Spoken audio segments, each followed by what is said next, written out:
That live button. Here we go. Waiting for it to actually hit live. Going live. You are live, it says. So, going to assume that the people who are here in the chat see this and are like, oh, he's here. He's live already.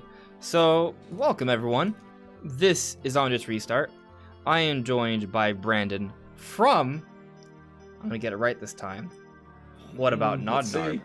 And I hope I spelled it right this time too. Yep. Let me see. Let me check. Let me see. At least. Yeah, you got it. Did I get it right in the description as well? Because his channel is linked in the description, guys. Let's see. I feel like that was a. Yeah, you got it. Okay, cool. Perfect. All right. It still says like "What about Nintendo" in the link, but when you go to it, it's interesting. But anyway. Huh. That's a YouTube thing, though. It's a YouTube thing. See, YouTube's is more behind than I am. So there you go. But. So if you guys don't know what we're talking about, Brandon changed the channel of his name because he's going through a bit of a rebrand right now. He's going through a process, so make sure to follow the guy. He still is streaming occasionally, and other things will be coming. So yeah, I'm streaming pretty consistently, usually every Thursday because that's typically a day that I'm off. Streaming a lot of Among Us. Might try some Minecraft, or people have been asking me for Resident Evil, so I might play that too. Oh man, yeah. Have we talked about the Resident Evil Village gameplay demo yet? On stream, I don't think. Maybe. Okay, well we'll put a pin on that. I just think it looks cool. We have talked. It just looks. And I think I even talked. Okay. You and I haven't talked about it live. We talked about it privately, and I think I talked about a little bit about it during last week's podcast with Rob. But you and I haven't talked about it publicly. But we did talk about it though. Both of us just think it looks awesome, basically. Yeah. I just really like the theme of it. It's great. Like the vampires, the scandalous, sexy vampires, or whatever you want to call them, right? They're terrifying.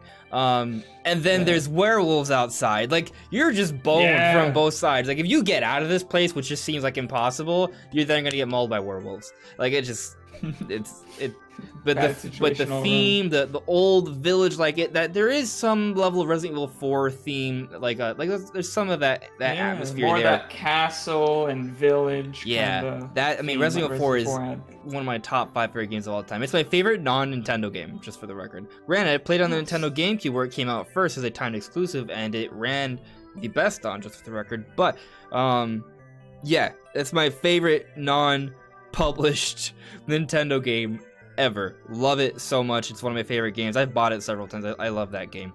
But let's check into the chat here. Actually, chat, I will get to you. But for those who are watching, I think I should at least explain what this show is. So this is a Nintendo podcast we do every week. This time, we're going to be talking about stuff. So there was news throughout this week, but it wasn't. None of it was super eye-grabbing to me. But there is actually a lot of low-key, really good information, because we got Nintendo's quarterly earnings report, and we got some. We're gonna talk about sales, some sales updates, and how sort of the Switch is sort of headed right now. But of course, there's also that Q&A that we get with Nintendo's investors, and there's some interesting quotes that came out of that we can sort of pick apart and try to interpret, and people have. For sure. There's also some other interesting stories that have come out, like Nintendo updating their online servers. There's this rumor of a Nintendo documentary coming up, and there was also the news of supposedly 2 shows being canceled by Nintendo back in 2015 around. One being a live-action Zelda with Netflix, and another one being a claymation Star Fox thing.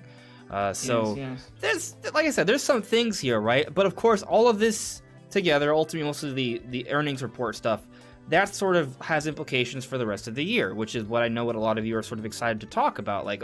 When are we getting the next Nintendo Direct? Where's Breath of the Wild 2? Where is the Switch Pro? Things of that nature we'll be discussing throughout this podcast. But at the same time, I'll just point out we started a little bit later today because it's the Super Bowl. I personally am not a football fan. I know who's playing, but I just don't care. Honestly, don't even know who's playing. I don't have access to cable or anything to watch that. Well, if you don't care for football, then it's not a problem for you. And it's not to say I'm not a sports guy, just for the record, right? I am a dork, but I'm a dork in the sense that I love playing all sorts of games. So If you want to play football, if you want to play soccer, if you want to play volleyball, I am down. Like physical sports, it's still a game to me. Like any kind of game, I am down. So just so you know, I don't fit the typical cliche of like old dude in a basement living in his mom's house who never exercises. Right. No, I'm by myself, and there is no basement, and there is no mom, and I'm not that old, and I'm not that out of shape. If I was still living with my parents, and they had cable, because they actually don't have cable anymore either. Nobody has cable anymore, bro. Unless you want to watch football, apparently.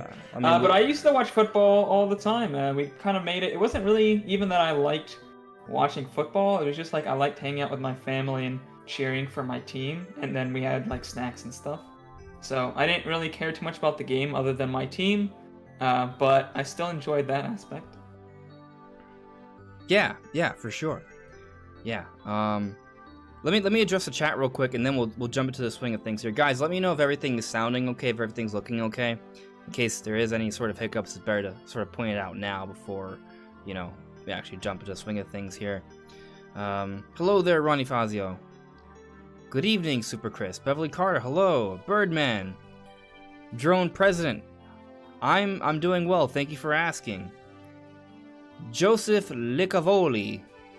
Yeah, we weren't live immediately. I scheduled a little bit later because of the Super Bowl, just for the record. So some people who are finishing up with that can kind of roll in and won't be too far behind. Yeah. D. Fox. The Super Bowl is already decided, so I am here. Awesome. Just how we planned it. Yeah. Umbreon is saying it's sounding perfect. Thank you very much. I'm glad it is sounding perfect. Cycly, hello. I'm doing all right. How are you doing today, Brandon? Yeah, I'm doing good right now. Mm-hmm. Always ready for a discussion. Always ready for a discussion. I'll be frank with you. This might be the highlight of my day. Not to sound depressing, but podcasts are always fun. It's like just chatting with your friends. Got my friend here chatting on Discord, and we got all our friends here in the chat. So it's just like a group friend party. This is a group discussion. Nice. Yeah. Talking is what I enjoy most. Yeah. I see it's fun to yell my opinions at people on the internet. Yeah.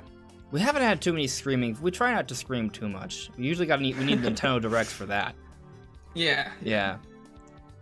Dave Yo Q, there was also this secret Metroid movie featuring Brie Larson. That's why she's dressed up as her, also appeared in a Switch commercial.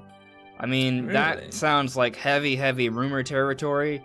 Yeah, I haven't heard any actual confirmation on that. No. Sounds like a rumor. Yeah, I haven't heard anything super reliable on that either. I know she dressed up in a Metroid costume like years ago. She's also just a big Metroid fan. She's just a Nintendo fan. She was just like, I'm pretty sure it was like a Halloween thing. But she definitely, I think, is a strong candidate to play as a strong female lead in a potential Nintendo movie. I think she, in terms of like how she looks, she fits. She could be Samus. I think she's done several like strong women roles, and Samus is definitely a strong woman. Yeah. Now I'll say, right, because there has been some controversy surrounding some of her roles. I think she's great, just for the record, but some people don't feel that she's necessarily she's a great actress. Some people, I'm not saying she isn't. I'm just simply saying what some people feel. And also some people just don't like some of the stances she's taken. And I'm not gonna make this. We talk about Nintendo here. We don't talk about politics. But I just want to say that because I think that she still would do a great job, provide appropriate direction. And I think Nintendo, with the way they're treating their franchises now, they're far more careful and controlling of how their IPs are treated. In other words, that if there is ever a Metroid movie, that Nintendo's gonna pay very close attention to it. They're gonna have their hands around this. They're gonna get their main guys working closely with the people who are actually working on this movie, and they're gonna make sure that it's done correctly. So if they do pick Brie Larson, she's gonna have appropriate direction. And I think that's important because I studied theater and acting, just for the record, and I think oftentimes some actors get a bad rap because they're placed into circumstances that don't really allow them to thrive as an actor. Maybe there's a bad director, maybe there's other bad components to the movie, and if they're put into an awkward position because of all of that, you're gonna watch the movie and all you see is the actor, and the actor, it doesn't really, you know, you watch it, you're like, oh, that doesn't seem right. So our first reaction is to say, oh, that's bad acting, but it's not necessarily bad acting. It could just be them put into a bad position. So I'm just saying that even if you have an average actor, if you put them in a great position with great direction, great setting, it can still be conveyed. It can be done exceptionally well, and it can be very immersive, and you won't notice that you're watching a movie. You'll just be immersed into the story. So I'm just saying, Brie Larson could do a good job. I wouldn't be upset about that at all if that ever does happen. But rumor territory, we don't actually know if that's going to ever happen. Okay. But I guess this is kind of like a good little segue to talk about one of our mini topics here. And that's the one about the two little Nintendo shows that didn't come to fruition back in 2015, right? The Netflix shows. And from what I remember the story, basically, let's see, do I have an article up here about it? I do. Yeah, so I'm just reading here. According to U.S. comedian Adam Conover on the Surf Times podcast, and later relayed by Eurogamer, Nintendo canceled multiple projects after one of them, a live-action Zelda series for Netflix, had leaked. So I think Adam Conover was working on a Star Fox claymation at the same time, and Netflix had leaked the whole live-action Zelda thing. At the time, we thought it was a rumor, but apparently that is supposedly led to Nintendo canceling everything that was going on at that time. Now, I have an interesting perspective on this. Now, I can't speak for the claymation part, but in terms of like why Nintendo canceled that, does it make sense to, if for example, okay, let me start over.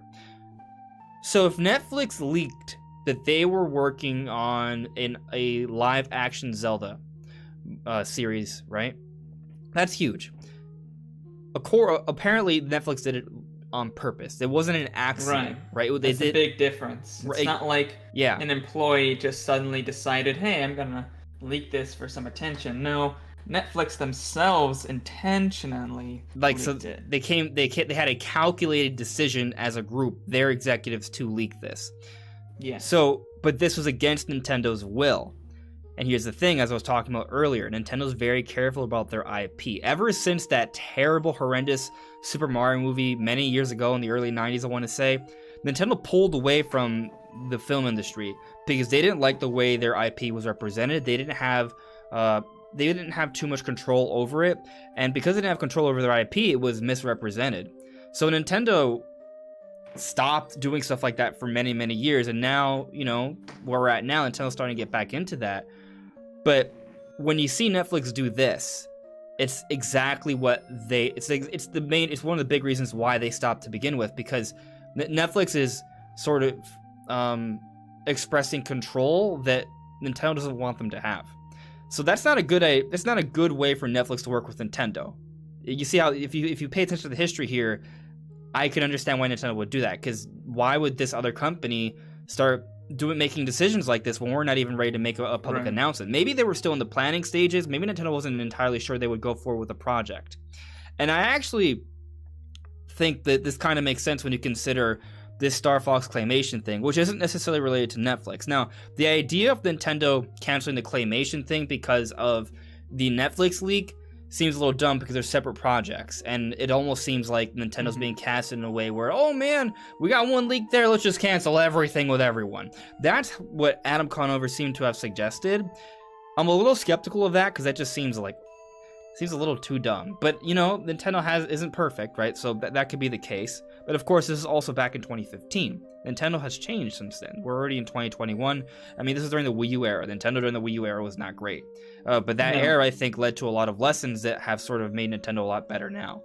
But what I want to say to the claymation thing, as cool as that would have been, around that time, in 2016, we had a Nintendo Direct where they had the Star Fox Muppets instead, and there was that animated Star Fox short as well. Both of which were super cool. They were super cool. So what I'm thinking is that the claymation thing was just something they knew they wanted to do something for Star Fox, and maybe they just went in a different direction, and it wasn't necessarily because of the Netflix thing. Because they clearly wanted to do something with Star Fox, and they did. We saw it in 2016. Right. So I'm just suggesting that we don't know all the full details, but that's just kind of my 3 cents on that. Yeah, I've heard other theories, because apparently it was near that time that they announced both the Mario movie and the Universal Studios Park. So it may have been also that they were kind of like, yeah, we kind of want to see what's going on with Universal, maybe get some contracts there, see what goes on with the Mario movie, and cancel these other projects, especially when Netflix, because whether it's right or not for them to have canceled the entire show because of the leak is debatable, but it's not debatable that what Netflix did was completely in the wrong. Like, they should not have done that. You don't just leak, plans like that without the main company's permission. Or let's put this into perspective here. Brandon, you and I are working on a secret project together. I do not want anyone to know about it yet, because I'm not even sure if I'm ready. First of all, I'm not sure if I want to come out with this. It kind of depends on how it sort of pans out. I really care about my brand image and all of those different things. And then, we were talking about this, and everything we sort of planned together is in confidence, but, we're not entirely sure yet. But let's say you're just like, what, this is going to be really cool. A lot of people are going to be really excited about this, and it'll make me look good. You're like, what, this is what we're doing. And you do that without ever consulting with me at all. We're close friends, so we might get over it. But if we weren't close friends, like if we just barely knew each other, I'd be like, oh, well, I'm never working with this guy again. You'd never work with me. Yeah, I would never work with somebody who did that. No. Yeah. Because that's just a breach in trust. If they're willing to do that, what else are they willing to do against your will? Yeah. So I from that perspective, I don't think Nintendo is in the wrong. But if what Alan Conover is suggesting is true, which I'm not entirely sure it is for the record, but if it is true, then I would say Nintendo's in fault in the sense that they just pulled everything because of that. But I mean, we saw things come out. Like, there was those things that came out in 2016.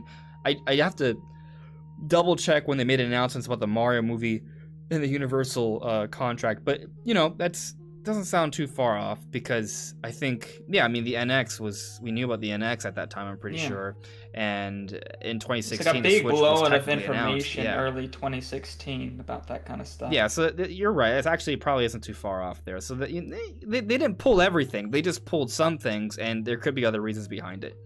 So I would have loved to have seen some sort of Zelda series on Netflix. Looking at how they too, but not a live action one. Well, hear me out, though. I don't think I need a live-action Zelda. I would, in general, agree with you, but looking at what they did with The Witcher 3 on Netflix, they did a pretty good job with that. So, imagine if they had a similar effort for Zelda as they'd had for The Witcher 3. They could maybe do a really good job.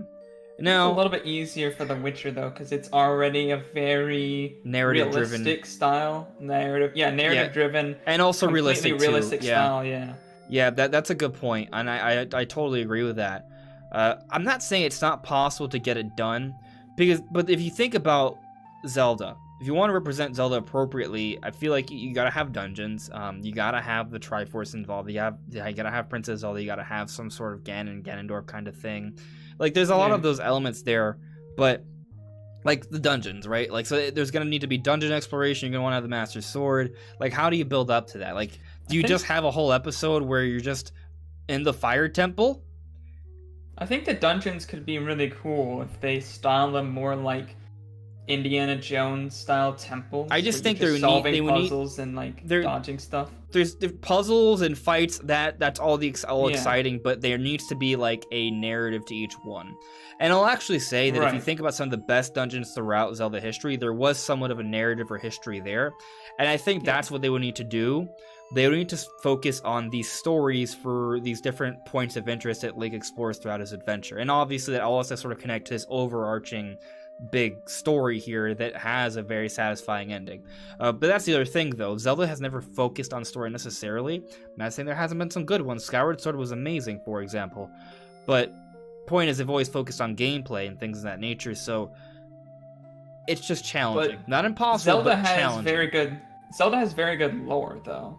So if they mix that lore in as the basis of stories, so a lot of stories even for really good shows don't have to be like a typical narrative. It can be more lore and look how cool this environment is, and look at all these like mystery and like stuff like that. So it doesn't have to be like in your face plot points to be a really good story. Yeah. But let's transition to what you were alluding to, like just like what if Zelda wasn't live action? I think like I used some of the footage from that Kid Icarus Link fight animation for Smash. I know exactly what you're talking about. Yeah. That was pretty cool. So good. To see an anime style of that. Yeah, and to tell you the truth, like what we're talking about in terms of how they would tell a story, I feel like they would still do it with an anime, because like you can't just, if you just have straight up action in a dungeon or puzzles, like that's gonna be kind of dumb for a show to watch, right? You're gonna want to. Yeah. There needs to be it's got to have a narrative focus. That's the point. So they would have to still focus on like those stories, telling a story with wherever Link is exploring. So, but yeah, I mean, anime. I would love to see an anime.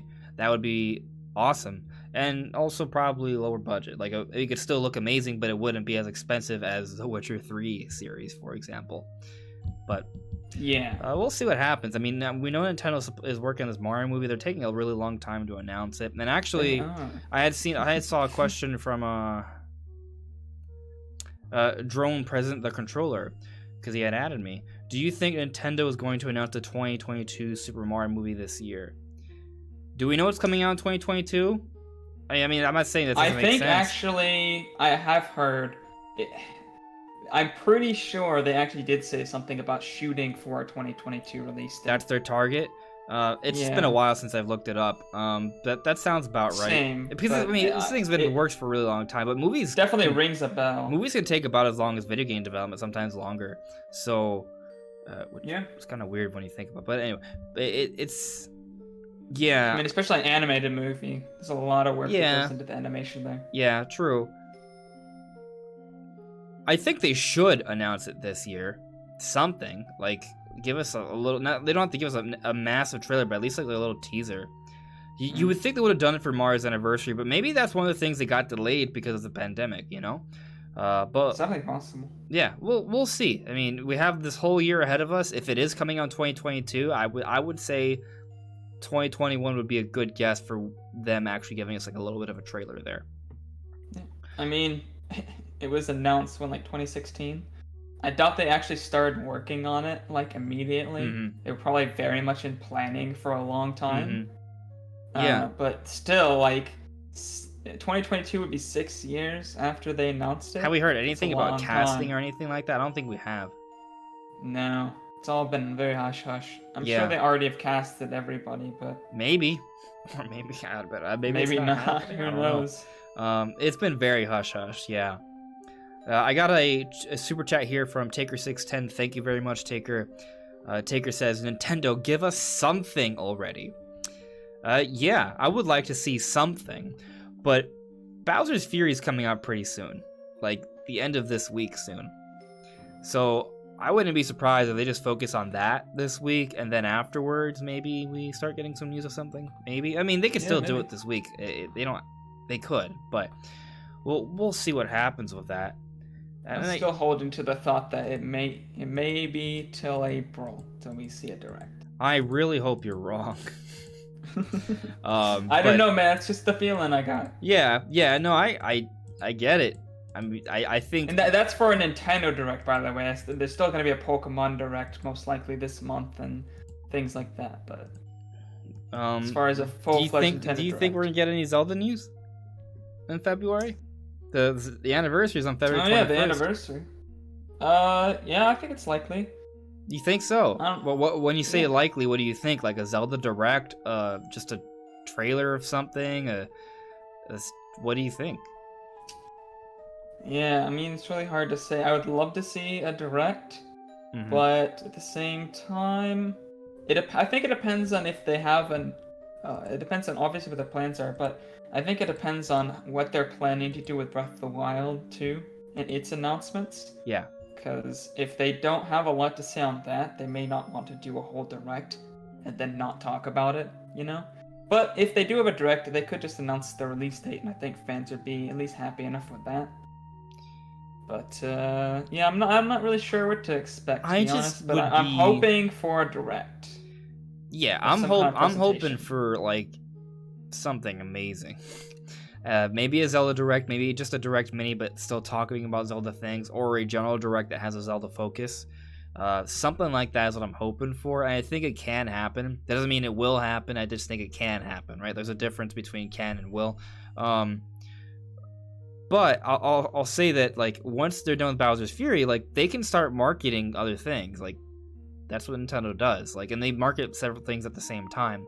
And I also think it would be very strange for Nintendo to not acknowledge Zelda around this time, because here's the issue. They just acknowledged Paper Mario's anniversary. Just like I'm not saying that there wasn't any crazy announcements. They just said, "Hey, it's Paper Mario's anniversary" on Twitter. I at least expect that kind of thing at the bare minimum. The Legend of Zelda is huge now, and we've talked about this before. Zelda's getting even larger and larger, and I mean, just since we're going to be talking about sales today, I think Breath of the Wild is at 21.45 million. Like, it's the gap between Breath of the Wild and Mario Odyssey is getting ever larger. Mario Odyssey is at 20.23, so yeah. The gap between Breath of the Wild and the next best-selling Zelda is insane as well. Did Twilight Princess, I think, is the next best-selling one, right? I'm not even sure if it reached. I believe you're right. Did it hit 10 million? I don't think so. I'm not even sure. I don't think it did. Yeah. I think it was like 7 million or something like that. And I think that sort of speaks to how great the Switch is. If somebody wants to fact check us in the comments, please do. The Wii sold like about 101 million lifetime. So you would think with numbers like that Nintendo's best software would have sold more. But the thing is, the majority of the people who bought a Wii did not buy a Wii for Zelda or Mario Galaxy or any of Nintendo's main IP. They did buy it for some Nintendo products, don't get me wrong, but it was more for things like Wii Fit, Wii Music, Wii Sports. It was more of a motion control sort of fad kind of thing. It was a temporary audience, and Nintendo had success with it, but it was just a little, I guess, misleading, because most of those people weren't like core Nintendo fans. But the interesting thing about people moved on to mobile. Right. But the interesting thing about Switch, though, is that everyone who has a Switch is a gamer. Like, legit. Like, the people who have a Switch actually like Nintendo games. And the Switch is gonna probably beat the Wii maybe this year. It's crazy. Yeah, which, I mean, I guess kind of... let me check a couple things in the chat, and we'll start actually talking more in detail about Nintendo sales and things like that. Because you got a few of you guys added me. I want to get to those ads. Let's see. Beverly Carter. Hey, how you doing today? I am... I'm good now that we're doing the podcast. I'm enjoying myself now. Giancarlo. Nintendo is too cautious after the live-action Mario movie in 1993. We don't want Mario Live Action 2.0. Yeah, exactly. Exactly to the point I was making earlier. Nintendo is being very careful. They're going to make sure that whatever happens, it appropriately represents the IP. And I think because of that, a lot of fans are going to really appreciate it. For sure. Let's see here. So, Cycly actually had a little bit of a contradictory opinion to us regarding the Netflix thing. I mean, if the leak is basically on everything the series is about, then yeah, but leaking the fact that it exists isn't a huge deal in my honest opinion. Yeah. Well, I mean, I can see that as well. I just think the fact that it was even done was probably not a good idea. No. That's why I said, like, it's definitely an argument there about whether Nintendo's response was justified. But I would say that what Netflix did was wrong. Even if it's not like the biggest worst thing ever, and maybe you could say Nintendo overreacted to it, but it's not like Netflix wasn't. They're not perfect here. Yeah. No. Yeah. Giancarlo, the Legend of Zelda live-action TV series to work need a high budget and Link never to talk. I actually would like to see Link talk someday. Maybe that could be a huge reveal in Breath of the Wild too. Maybe. It would be tough to get for it to work right for fans to be okay with it. But I think there's always gonna be someone upset. But I think if they're smart about it, they can make it work. Yeah. Ronnie Fazio, do you think they'd keep Link silent in a live-action series or an animated series? It'd be easier to get away with in an animated series, but I think if you want to have a compelling narrative that's more than just a couple episodes, you gotta have discussion. You gotta have dialogue. If Link is the main character, a main character in a show or a story that you're watching that doesn't talk, that's not gonna work. Like, it might work as like some sort of like small little product, like a one-off maybe, but if it's gonna be a series or a long movie, no, that's not gonna work. Like, there were the Pikmin shorts where there wasn't conversation, but that's what they were. They were Pikmin shorts. They were just a couple minutes long. So, and they're just like simplistic wild creatures, right? Link is a person with feelings and emotions and a history. If you want a compelling story, you need to talk about those things to some extent. For sure. And I'm not saying he needs to be a talkative person, but there needs to be some communication. I think if they make him be more of a stoic type character and he just talks in short bursts, I think that would work. Like, I don't think... Here's the other thing, I don't know. though. I mean, they could make it work with dialogue, but I think at least at first, if they just... It entirely depends on the direction they go with and which Link they use and what time period and such, because most of the Links aren't, like, super stoic, like, dark, broody, never talking, machismo kind of people that they just, they just speak with their brooding manliness, right? Like, no, like, Link is I'm not saying Link isn't, like, a tough, like, strong or anything. He is, but he also is lighthearted. Like, they even sort of show some of this off in Age of Calamity, for example, or Breath of the Wild. Like, he's a lighthearted guy. And Skyward Sword, like, you see him. There are some screenshots of him with the, like, most widest smile. Like, this is a fun-loving character most of the time. The Link from the Wind Waker as well. So, maybe you could argue the one from Ocarina of Time has more of a darker sort of feel to him, because I mean, for sure. Like, his mother died, and then he grew up without parents, but he grew up with the Kokiri. Like, the part of it though is that at that time the Link wasn't as expressive because they weren't that great at showing expression with their characters. But even then, there was humor in Ocarina of Time. Like, I think, like, he was. For example, when he befriends Darunia and the Goron start chasing him, he's just running around. Like, that's meant as a skit. That's a lighthearted skit. They try to give him a hug and he just runs off. Yeah. Or the part where I forget the Zora with Princess Ruto. His name. Yeah, and she tries to, like, I forget what she says. The whole marriage thing. Yeah, the marriage. She tries to get him to marry him, and he's just like, no, I'm. Yeah, no, like he's more like I'm 10. Yeah, like, he's not. He's just not a callous character usually, is what I'm trying to get at. So if he was entirely, I'm not saying there isn't some stoicism there. Like, that is Link's character in Breath of the Wild. Like, he makes a vow of silence because of all of the stakes at hand with him and everything that's riding on his shoulders and all the reactions from people around him. But he still has lighthearted moments on top of that. It's a bit of a blend. I know, I'm just simply saying that you're going to need some sort of communication. Like, even if it was a story for Breath of the Wild, if you read the books in Breath of the Wild, Link just talked to Zelda privately. When it's just them two, he does talk to her. So, I think people there's got to be blow some it out of conversation if you do a proportion. story. I don't think Link talking would be as bad as some people seem to think. If they get a good voice actor who just isn't, like, really annoying like the cartoon, a little bit deeper if they're going for more of an adult Link and not, like, really annoying, I think it'd be fine. I think it'd actually be good. I think it'd work out well. In fact, I would love to see it in the games as well. He should talk. Oh, like, I really should talk. Brandon, tell me what you think of this. I think Birdman has a great idea here. Imagine a Fate or a Demon Slayer art style for Zelda. Dude. Oh, yes, I saw that comment. Imagine they went, is it UFO Table or UFO Table that does Demon Slayer, if they were the studio put behind a Zelda anime and they went with a similar style, oh, dude. I think Goblin Slayer is also a decent style they could go for. Yeah, that's very especially like, if they were going like for more hardcore like fantasy, but it has some grittiness to it as well. If it was like one more like Twilight Princess sort of Link, that would work out really well. Yeah, that would I'd love that. But let me get to a couple more chats here real quick, and then we'll jump into the main topic.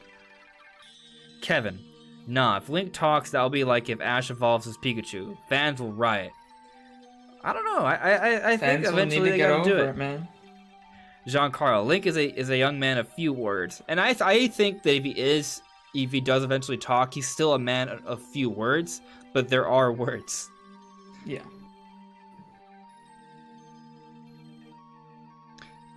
Drone President added me. Link is able to just say, "Excuse me, princess." He should stay silent. Well, I hope we don't get that one. Not that Link. Please, no. No, please, God. Ronnie Fazio. The thing with the Netflix situation that people need to understand is the culture difference of a Japanese company. Respect and honor are a big deal for them. What Netflix did was bad. It's very, very interesting point there. There is a bit of a cultural divide. That's a really good point, for sure.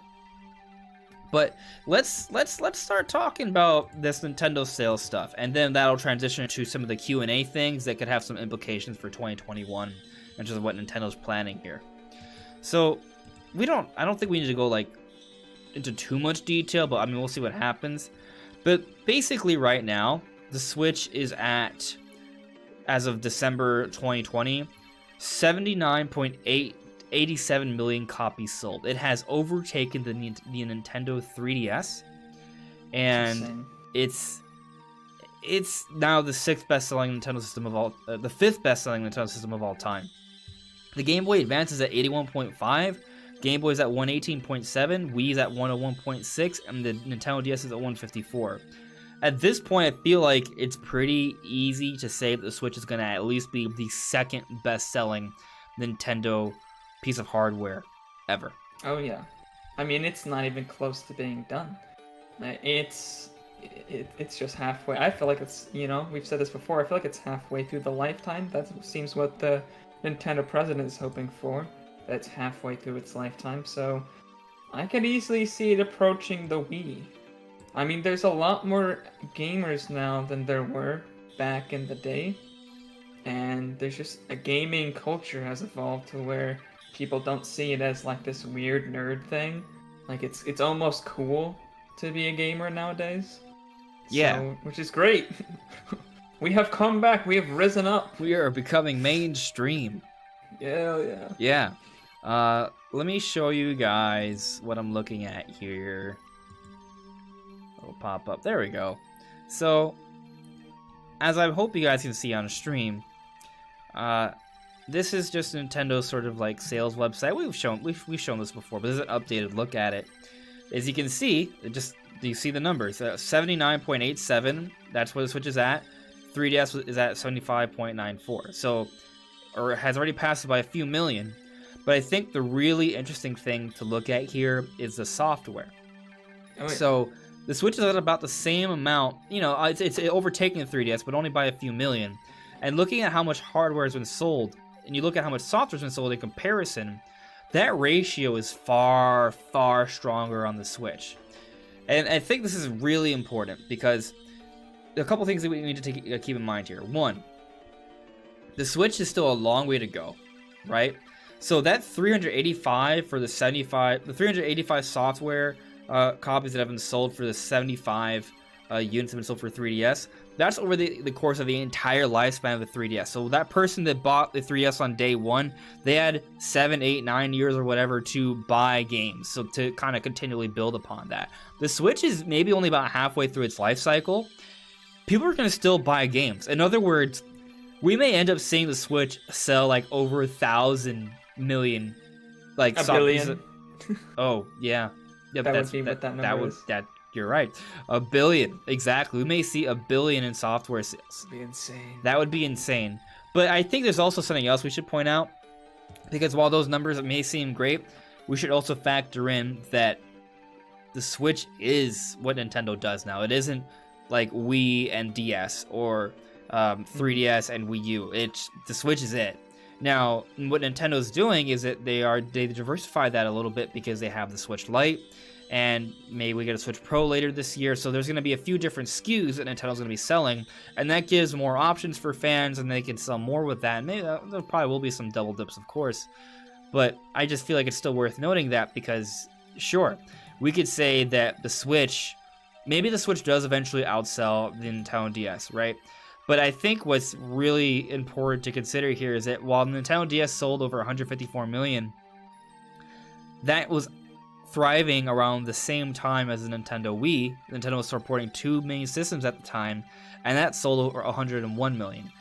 So the Switch, while it's not on pace to outsell the Nintendo DS necessarily, the Nintendo DS necessarily, it's not that far behind. If it does outsell it, while that would be impressive, it still wouldn't be as impressive as the 100 million they sold with the Wii and the Nintendo, and the 150 plus million they sold with the DS at the time. You know what I mean?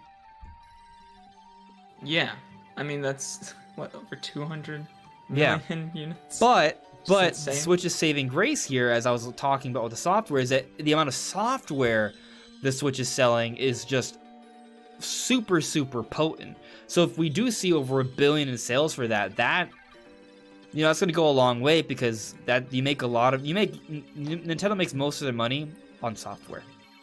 So that's a big deal for sure. And another thing to consider is that in the beginning of the Switch's life cycle, Nintendo was still pushing the 3DS. So it wasn't like the Switch has been by itself this entire time, so that we should also factor that in. And also, I feel like it's worth noting that there's a possibility that as we get into the late cycle of the Switch, Nintendo will introduce their next generation, but the Switch is not going to be just abandoned immediately. There's going to be a couple of years where Nintendo will still push that as like the cheaper model for fans to use, while they have this next generation one out at the same time. The same way they have the Switch and the 3DS. So those software numbers are still insane, because I'm on the website looking. It is the 3rd highest selling software period for any of their systems. Well, yeah, let me take a look at that, actually. Put it on stream. So I'm looking. Yeah, the only one that comes close, other than the ones that have passed it, the Wii and the DS, is the Game Boy and NES, which are at just over 500 million each. Yeah, but I mean, but it kind of goes back to my point, like, the software for the Wii almost was at $1 billion. Same for the DS. I think the Switch will hit $1 billion. I think there's a lot of cheap there's a lot of shovelware there. Like shovelware that people buy. Those numbers are a little misleading for sure. Because as we talked about earlier, the actual sales of Nintendo's games are just way better. I mean, Animal Crossing has sold over 30 million in less than a year. That's never happened before for like anything. Mario Kart 8 Deluxe 33, Animal Crossing 31, Smash 22, Breath of the Wild 20. They have several games over 20 plus million. If you look at the Wii, but if you look at the Wii, it's actually very comparable. Like, other than Wii Sports, which is 82 million, the highest selling game on the Wii is only 37 million with Mario Kart Wii. So and Mario Kart 8 Deluxe is already catching up very close to that. Right. So Wii Sports is very mainstream. Wii Sports was very mainstream. I mean, that's a strong seller. But then New Super Mario Wii, a super mainstream game, but But if you consider their other, like, but you see this Wii their Play, main mainstream, Wii Fit Plus, like the most Smash hardcore, only sold 13 million. Right. Save for Mario Kart, the second hardcore game. I mean, you have Mario Bros. 3, but the next one is Smash at only 13. But to your point, and Galaxy's only at 12.8. Zelda's not even on this list, and then you got Wii Party. Like this is all like mainstream casual stuff. Smash Ultimate sold 22 million. Right. It's a very different environment now, where the people that are buying games on Switch are hardcore gamers or core gamers that are buying games. The DS software is even worse. The highest one is New Super Mario Bros. At only 30 million. It didn't even break 31 million for any of their games on the DS. Wow. Mario Kart DS only sold 23 million units. Now you got some strong Pokemon sales though, but still, there's a lot of still some very Nintendogs like. But I totally see your point. Point is that the Switch has it's the best environment for Nintendo's franchises. Like, this is something that's sustainable. Like, Nintendo did not sustain what they did with the Wii. This is all stuff that was a fad, basically. Yep. But the games that Nintendo had, like, they can continue making Mario Karts and Animal Crossing and Smash Brothers and Zeldas. These are all games Nintendo will continue to make every single year, so they can continue to push numbers like this moving forward. It's sustainable. So that I think is powerful. And while sales-wise it may not be as good as the Wii and DS era combined, I think once everything's said and done, they won't be too far behind. And it's something that's going to be sustainable, like, moving forward. If you look at the DS, which is what sustained them money-wise, what made them a profit during the Wii U era for the most part, the highest-selling game, Mario Kart 7, 18.92 million. The 3DS? That's on the 3DS. It's the highest seller, 18.92. Right, yeah, like, during the Wii U era, the 3DS was where it was popping, and the Switch just destroys it. Yeah. Yeah. For sure. It's not even close. It's not. Like, the Switch era completely blows the 3DS Wii U era. Like, I mean, the Wii U is, like, not really, doesn't really add much there. But somehow the Wii U, Mario Kart 8, man, the attach rate of that game is insane. It's 8.5 or 8.45 million units on a system that only sold 13 million. That's ridiculous. And that's how you know that the only people who bought the Wii U were hardcore Nintendo fans. Yeah. That was it. Yeah. Nobody else cared. Well, Mario Kart 8 was, like, the best game. It was great. Like, we waited so long to get a game that looked like an actual jump, like, in terms of, like, next generation technology. That was Mario Kart 8. And it was just, I mean, I still feel that Mario Kart 8 is the best Mario Kart of all time. I bought Mario Kart 8 Deluxe happily for $60. I don't even like battle mode. Brandon, I know we disagree there, but that's besides the point. So but my point is that despite that, I am very happy with my purchase, even though they added new tracks. Mario Kart 8 Deluxe is just amazing. So, yeah, it is unfortunate of what the Wii U had to go through, but yeah, Mario Kart 8 is a beast. And when we consider that Animal Crossing is going to pass it, probably, that makes Animal Crossing more of a beast. Yeah, for sure. It's just insane. Insane how Animal Crossing, I mean, that's crazy. The Animal Crossing was always popular, for sure. Mm-hmm. It always sold several million. I think the best one was New Leaf, which sold like 10 million. But it's just reached whole new heights. Like, this is mind-blowing. Like, I knew it was going to be popular. Like, we all knew it would probably sell 5-10 million units, but 31 million already? It's not even a year old. That's insane. I don't think any game's ever done that, period. I want to point out that those numbers are as of December, right? So we don't know where we're at now. Like, there's a 3-month window when we get the next quarterly report where Nintendo's be like, oh, so it sold like another 5 million and it passed Mario. It may pass Mario Kart once everything's said and done. I'd be shocked if it doesn't pass it by the next reports. It might. I don't know. I think Mario Kart might hold out like just barely. But yeah, we'll see. Because the other thing is that there was that Mario Kart 8 bundle, right? So that helped to kind of push it a little bit. But without that bundle, Animal Crossing may overtake Mario Kart really soon. Crazy stuff. Yeah, it's crazy. But let me check on the chat here real quick, and then we'll talk about Nintendo's sort of like Q&A, because there's some interesting little tidbits there that I want to focus on. For sure.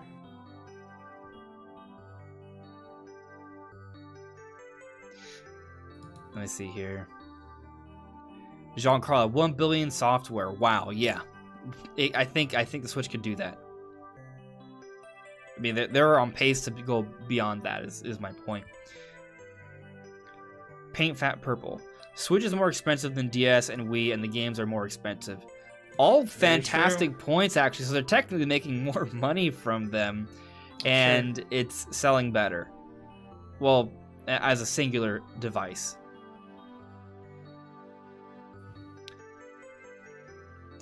Jonathan Marks Gamer. When is Nintendo going to make new IPs again? A very interesting question. Good question.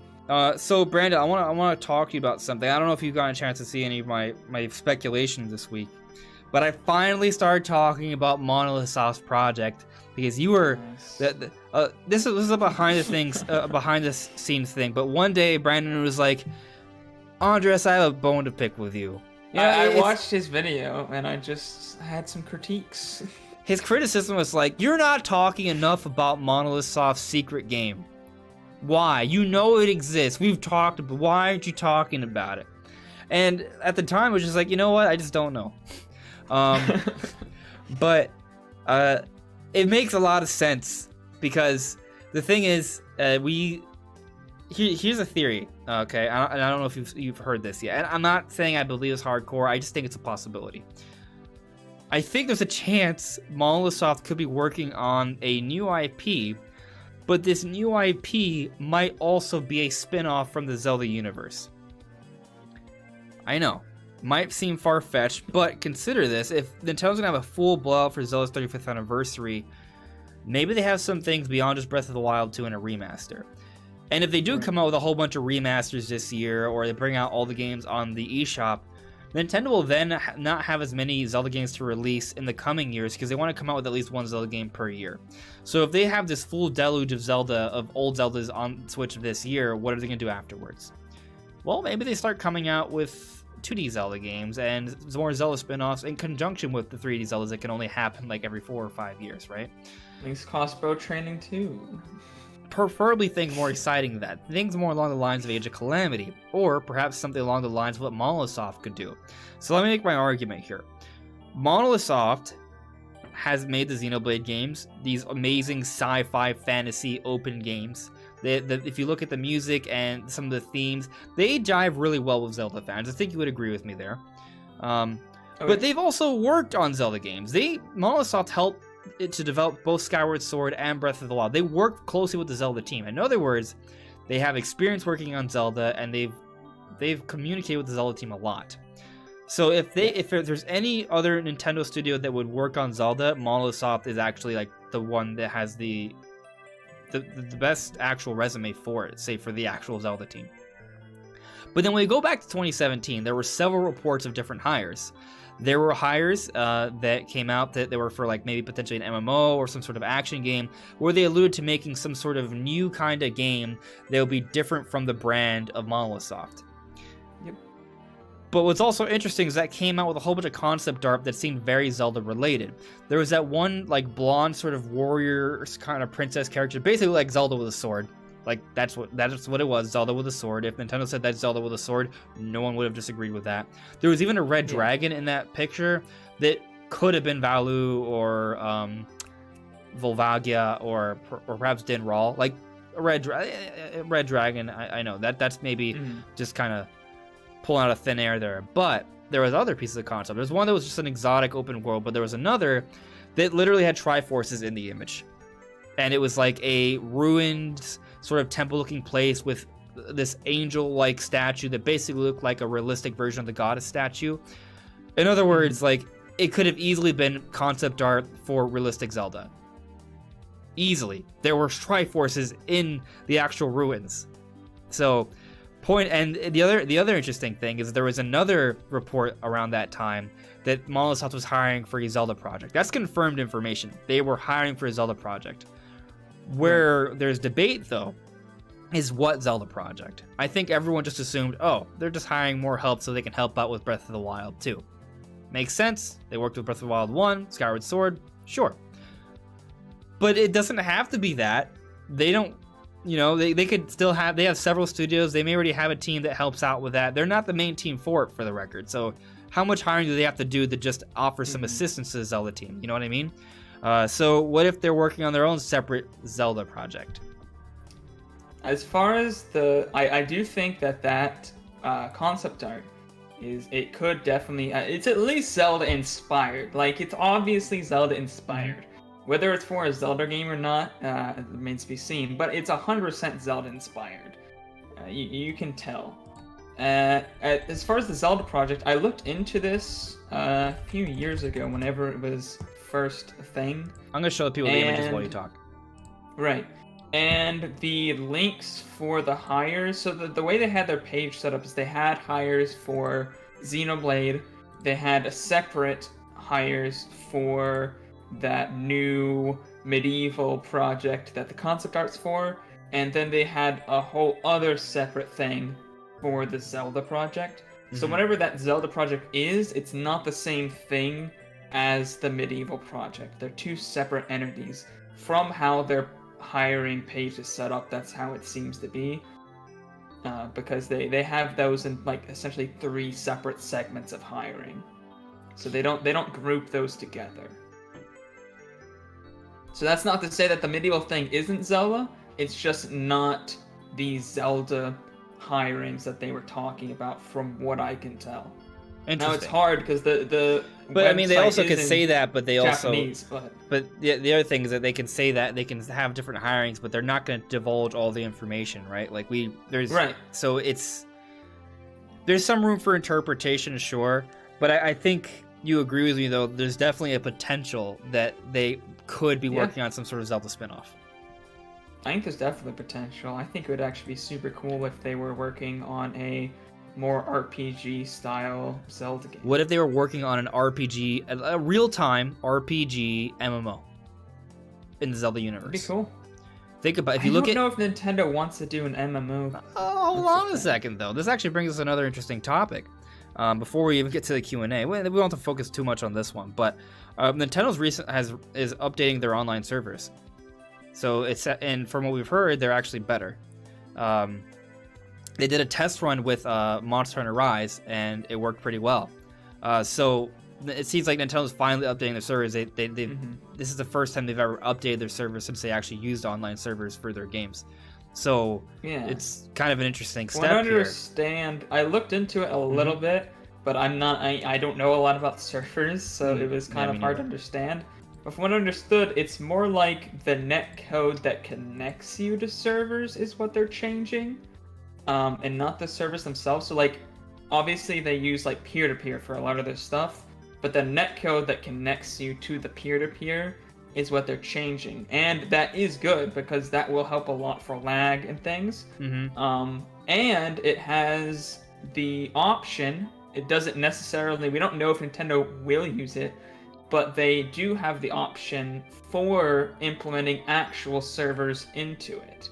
So if Nintendo wanted to, then they could, which it wasn't, from what I understand, isn't really possible. The type of servers that are actually like good, and I don't understand how it works exactly, but they weren't possible on the netcode that Nintendo used originally. Interesting. That they had changed for 20 years, by the way.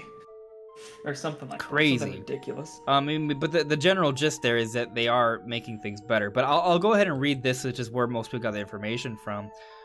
So here on Twitter, right, Thomas, who's where most people got this information from, Nintendo's preparing a big multiplayer overhaul, probably for games in development in 2020. I think he meant for 2021. Every task currently taken by NEX is going to be switched over to NPLN, the new Nintendo Online Network. It's currently in a preview phase, and the Monster Hunter demo was a way to test how it worked under load. No other games implement that library yet. Actually, I got reports from multiple people that online play is notably better than other games and works on multiple data NAT environments previously compatible with NEX. Seems like a huge success. I mean, the general point here is that things are improving significantly, right? But just to kind of circle back to what I was talking about, though, he's alluding there to the idea that perhaps Nintendo is doing this revamp now because they have some online heavy games coming out in 2021, right? Well, we're talking about Monolith Soft having potentially making an MMO. If you look at you remember Xenoblade X? You love Xenoblade X. Oh yeah. Xenoblade X had MMO-like qualities. It should have been an MMO, right? To be honest. But they probably couldn't have done that on the Wii U. But no, for sure. And we've seen some hirings that suggest that they want to kind of go in that direction still. So what if they are developing like an action RPG MMO in the Zelda universe, and it's going to work because of their new sort of online infrastructure? Would be and it counts as a new IP, to go back to the question we addressed earlier. Because here's the thing. Spin-offs still count as new IPs. Super Smash Bros. Ultimate, just the Smash Bros. Series as a whole, is a spin-off. Mario Kart is a spin-off. Technically, if you really want to spice the details here, I think you could even argue Super Mario itself is a spin-off because its base game is actually Donkey Kong. My point simply is that spin-off, or it still counts as a new, it can still be a new IP, is my point. Yeah. So if Monosoft is working on a new IP, it could still be based off the Zelda universe. And it could still be used to celebrate the anniversary. So I don't even necessarily expect it to come out this year, but I think we could get an announcement. If they were doing these hires back in 2017, this is 2021, it could happen. Now, of course, it doesn't have to have anything to do with Zelda either. Like, this is just, maybe. But definitely, like, forget the Zelda stuff. Like, they're still working on something big, and it could definitely take advantage of Nintendo's online infrastructure. And it could still be some sort of action RPG MMO, and it could come out this year.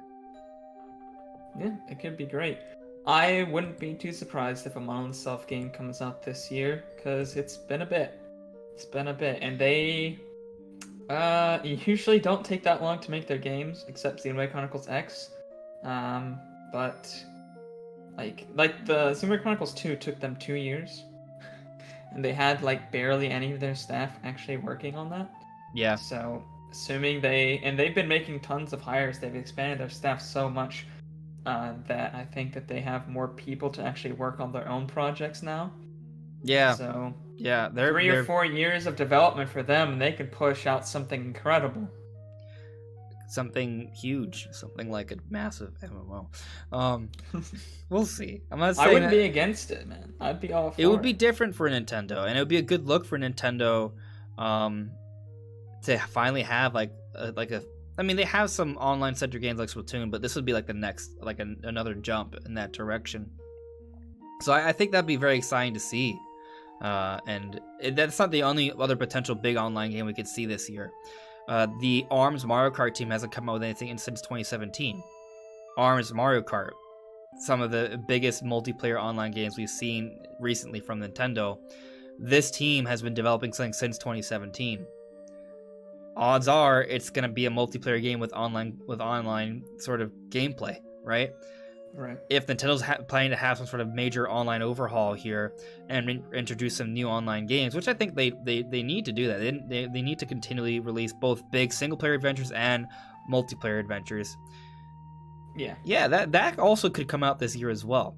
Hopefully it's F-Zero, but we'll see. That'd be dope. It would be amazing. But let me check a couple things in the chat here, and then let's talk about those the Q&A, because there's some interesting things there. For sure. Giancarlo, when do you think Nintendo's going to release the first 3D Kirby game? I'm pretty sure they had plans to make a full 3D Kirby game as far back as the N64, but they didn't.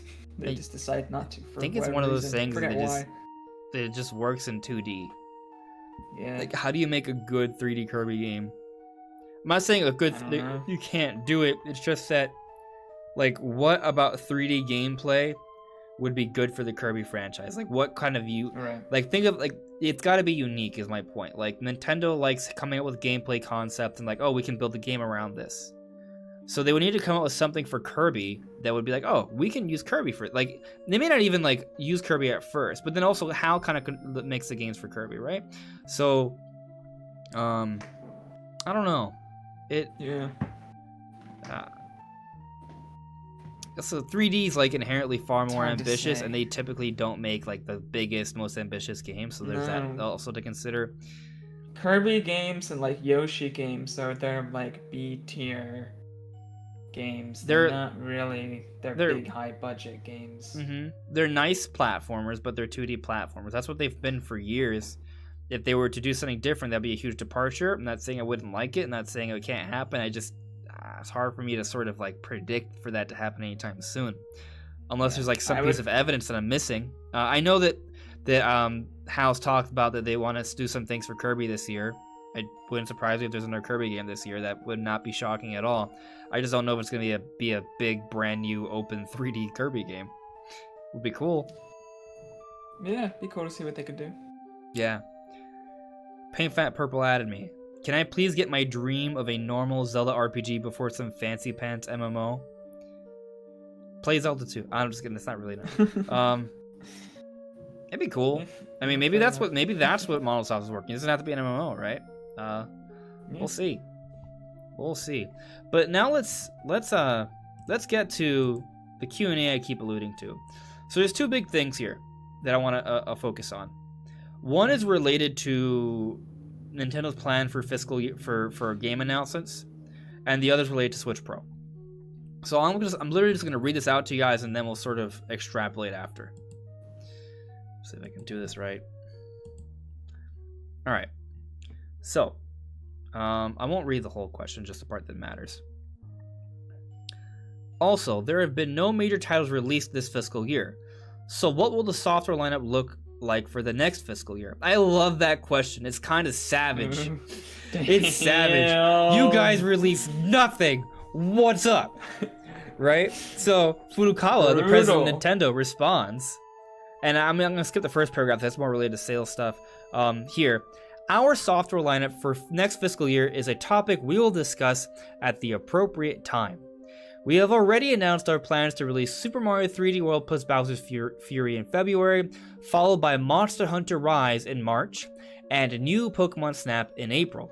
As always, we are preparing a variety of software titles for consumers in the coming fiscal year. I want to address the notes. Note 1. This title will be released and sold by Capcom. Note 2. In Japan, this title will be released and sold by Pokemon Company. Pokemon Company, I mean, Nintendo has some stake, owns Pokemon to some extent, but I just feel like it's worth bringing that up because, well, basically, it's just kind of like more shade. It just says, oh, well, what's Nintendo doing? Like, Nintendo didn't make Monster Hunter. Nintendo didn't make new Pokemon Snap. Right? Right. So what's Nintendo been doing? Because if you look at the games that came... Go on. This is the most savage, just completely, just hardcore question I've ever heard anybody ask in a Q&A like this. Like, usually they're like super... Like, we wanted to ask these hard-hitting questions, but they never do. And this time, it's like, damn. Yeah. Wow. Yeah. Really went at them. Really yeah, I mean, it was facts. It's not to say Nintendo didn't have content that was enjoyable. It's just, if you look at what they came out with throughout 2020, well, I mean, you know, it wasn't like big... Like, Animal Crossing New Horizons was delayed into 2020, and that was to close out their previous fiscal year. Yeah, that wasn't even this fiscal year. Yeah, obviously it thrived throughout this fiscal year, but still. So after March, the next big game from Nintendo is Xenoblade Chronicles Definitive Edition. That is internally Nintendo because it's made by Monosoft. But that's a remaster. It's not a brand new game. Yep. That didn't take that long for that. It's a great remaster. I'm playing through Future Connected right now, the epilogue story. It's amazing. I love it. Nice. But it's a remaster. It's not a big brand new game from Monosoft. It's just one smallish project among several that they're working on right now. Other games. They made 51 Worldwide Classics. That is a board game compilation. I have it. I bought it recently, actually. It's fine. But it's obviously not a big budget project at all. Paper Mario: The Origami King I don't think is developed internally by Nintendo. It's developed by Intelligent Systems. Cool game. Awesome. But still not by one of Nintendo's internal teams. Pikmin 3 Deluxe. Very simple, sort of enhanced port. Age of Calamity, made by Koei Tecmo. 3D All-Stars, made by a small team in Europe. It's just 3 old games, just upscaled to HD, basically. And I might be missing like 1 or 2 little things, but you get my point here. Like, there's, like, in terms of like big brand new stuff from, I mean, there's also a Bowser's Fury, which I think was also made by a small team. That's it. Yeah. That's it. Literally not one brand new big title from them. Not even one. That's crazy. Right. And we're not trying to throw shade here. There's been, like I said, there's been games I've been enjoying. I'm going to buy Bowser's Fury. I'm really excited about it. But the point, simply to illustrate, as the investor so savagely said, where are your big games, bro? Like, Nintendo basically just gave us a non-answer there. But I think what's interesting is that Monster Hunter Rise is coming out in March. Pokemon Snap's coming out in April. Those aren't really like internal Nintendo either. So where are these internal Nintendo games? Go back to 2017. All of those development teams have been working all the internal Nintendo stuff. Xenoblade, Mario Odyssey, Breath of the Wild, ARMS, Mario Kart 8. Like, all of that, it was Splatoon 2. All of that came out in 2017. What have they been working on since? I know, we got Animal Crossing recently, but still everything else? What gives? Like, these teams got to be ready, you know? Yeah. So we got to start getting announcements soon. And to your point from earlier, Brandon, maybe we get a Direct in April once they're done releasing games. But I would argue that April might be too late because they need to announce things ahead of time. Like, maybe they just have a trailer drop for something that's coming out in May. Like, they don't have to have a Direct, right? They can kind of just drip feed stuff. But there needs to be an announcement for something else for May, I would say. Maybe Skyward Sword comes out in May. Maybe, yeah. That's totally, yeah, for sure. And that they can make that announcement a couple months in advance, preferably for Zelda's anniversary this month. Yeah. So, I still feel like, what my theory is that there's an Nintendo Direct this month. Not saying it's a general Direct, not saying it's a Direct Mini, not saying it's a Zelda Direct. I think it's maybe one of those three things, but I don't know. I think something like that has to happen soon.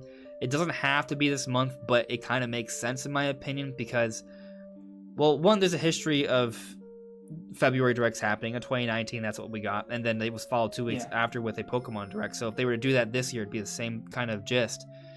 And once they're done with Bowser's Fury, like, that's like the last, like, Nintendo thing that this actually has a release date. And they can start moving on their marketing to other things.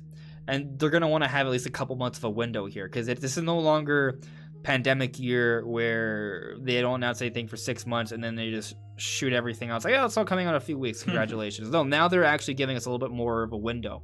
So, yeah, if we don't have much for all it is new Pokemon Snap in April, right?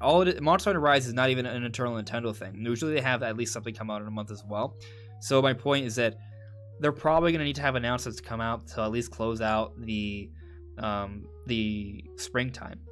So announcements are coming soon, and I think February isn't. They could do it in March instead, but like February also is like a good window for that. And since it is Zelda's anniversary, and I think it'd be weird for Nintendo to just skip it entirely without saying anything, I think February is when it's happening. Obviously, I could be totally wrong here. Brandon could be totally right. It could be April.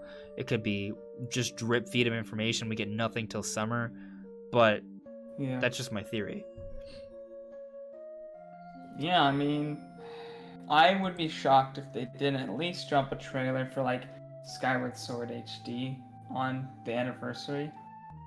I'd be very surprised if they didn't at least do something like that. I think there will be some type of actual game announcement, or even if it's just, like, some classic games on the eShop, like something, an actual game, I'm almost certain will be announced around the time of Zelda's anniversary, at the very least. So we're gonna get something for that, and then of course, almost certainly getting a Pokemon Direct, which of course isn't directly from Nintendo, but still, it's more big games on the Nintendo Switch. So there is news that's gonna come soon, whether that's a Nintendo Direct or not. At least Pokemon news is happening, but that's not gonna necessarily fill up the months leading into the summer, right? Like I think we'll get our Diamond and Pearl remake announcement hopefully. But that's going to be like a holiday thing. New Pokemon Snap's already known. Like there might be a couple small things that come out in between for Pokemon, but there needs to be more than that, right? If they announce Skyward Sword HD, like if they just do a trailer for Skyward Sword HD, like sometime this month, like maybe a few days after February 21st, like for Zelda's anniversary, we're going to be releasing Skyward Sword this year. They can get away with just that. Absolutely. Comes out this May. That works fine. I would be slightly disappointed. It was like, oh man, Nintendo really did that, and they're avoiding all the other Zelda stuff. but they would at least have given. I would be okay. I could settle for at least a Skyward Sword HD announcement that it comes out a couple months from now. But I could also definitely see a Direct Mini. I feel like it's a little. I'm still gonna say like a full Nintendo Direct. I don't think that's gonna happen this month. Mm-hmm. But I could see a mini Direct. Yeah. Especially if they want to do it and have the Zelda stuff in there. Yeah, like even if like the Zelda stuff doesn't have to take like 38 minutes, right? Like No. you could have a trailer for Skyward Sword HD that could take a minute and a half, maybe 2 minutes tops, right? And then you could have another like minute thing. It's like, oh, there's a few other Zelda games showing up on the eShop, such as Ocarina of Time, Majora's Mask, and Oracle of Ages and Seasons, and Minish Cap or something. You can buy them up. They'll be coming out throughout the year on the eShop, one every month or something. You know, they could do that. And then that's only 3 or 4 minutes. And then at the end of the Direct Mini, they could have a teaser. It's like, oh, Breath of the Wild 2, holiday 2021. It doesn't have to be a big trailer. It could be a 30-second thing with just a little bit more footage, and we get the blowout at E3, you know? And that takes, 5-6 minutes of a Direct Mini that could potentially be like 20-25 minutes long. Like, they could still, so they could give us enough stuff that's like, all right, Nintendo cares about Zelda's anniversary, and still talk about other things as well. Yeah, I'd be happy with that. I'd be very happy with that. Absolutely. That's all I want. I just want them to talk about it. I want them to validate our suspicions and speculation that we've been talking about for months. But we'll see. Sure. We'll see on that. So let's get to the other question I wanted to read here from the quarterly earnings investors Q&A. All right, let me pull this up here. All right. You've talked about extending the Nintendo Switch lifecycle and further expanding the installed base, and that the user base has already become quite diversified. Where do you think there is room to grow? For example, demand for a second system, sales expansion in other regions, or expanding through something like Nintendo Switch Lite, which just completed its second holiday season. I heard news that you have no plans for a new model for the time being, but I'd like to hear more about your strategy for the Nintendo Switch family of systems. So, starting with the subject of new Nintendo Switch models, we will be releasing Nintendo Switch Mario Red and Blue Edition, as a set including a carrying case, blah blah blah, alongside the release of 3D World plus Bowser's Fury. We also plan to release a special design of hardware for a Nintendo Switch Monster Hunter Rise Edition in March. With this release scheduled for new hardware, Nintendo Switch having just marked its highest sales in its 4th year on the market, we do not have plans to announce a new model. So, there are people who are like, oh, Switch Pro, deconfirmed. But here's something interesting I want to point out. Give me a second here. Something I want to point out. Where is it? There we go. Okay, I got it here.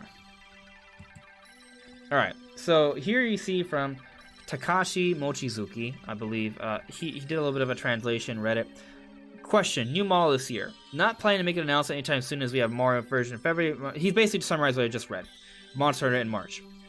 Hint, Nintendo chief last year said not planning to release a new model in 2020.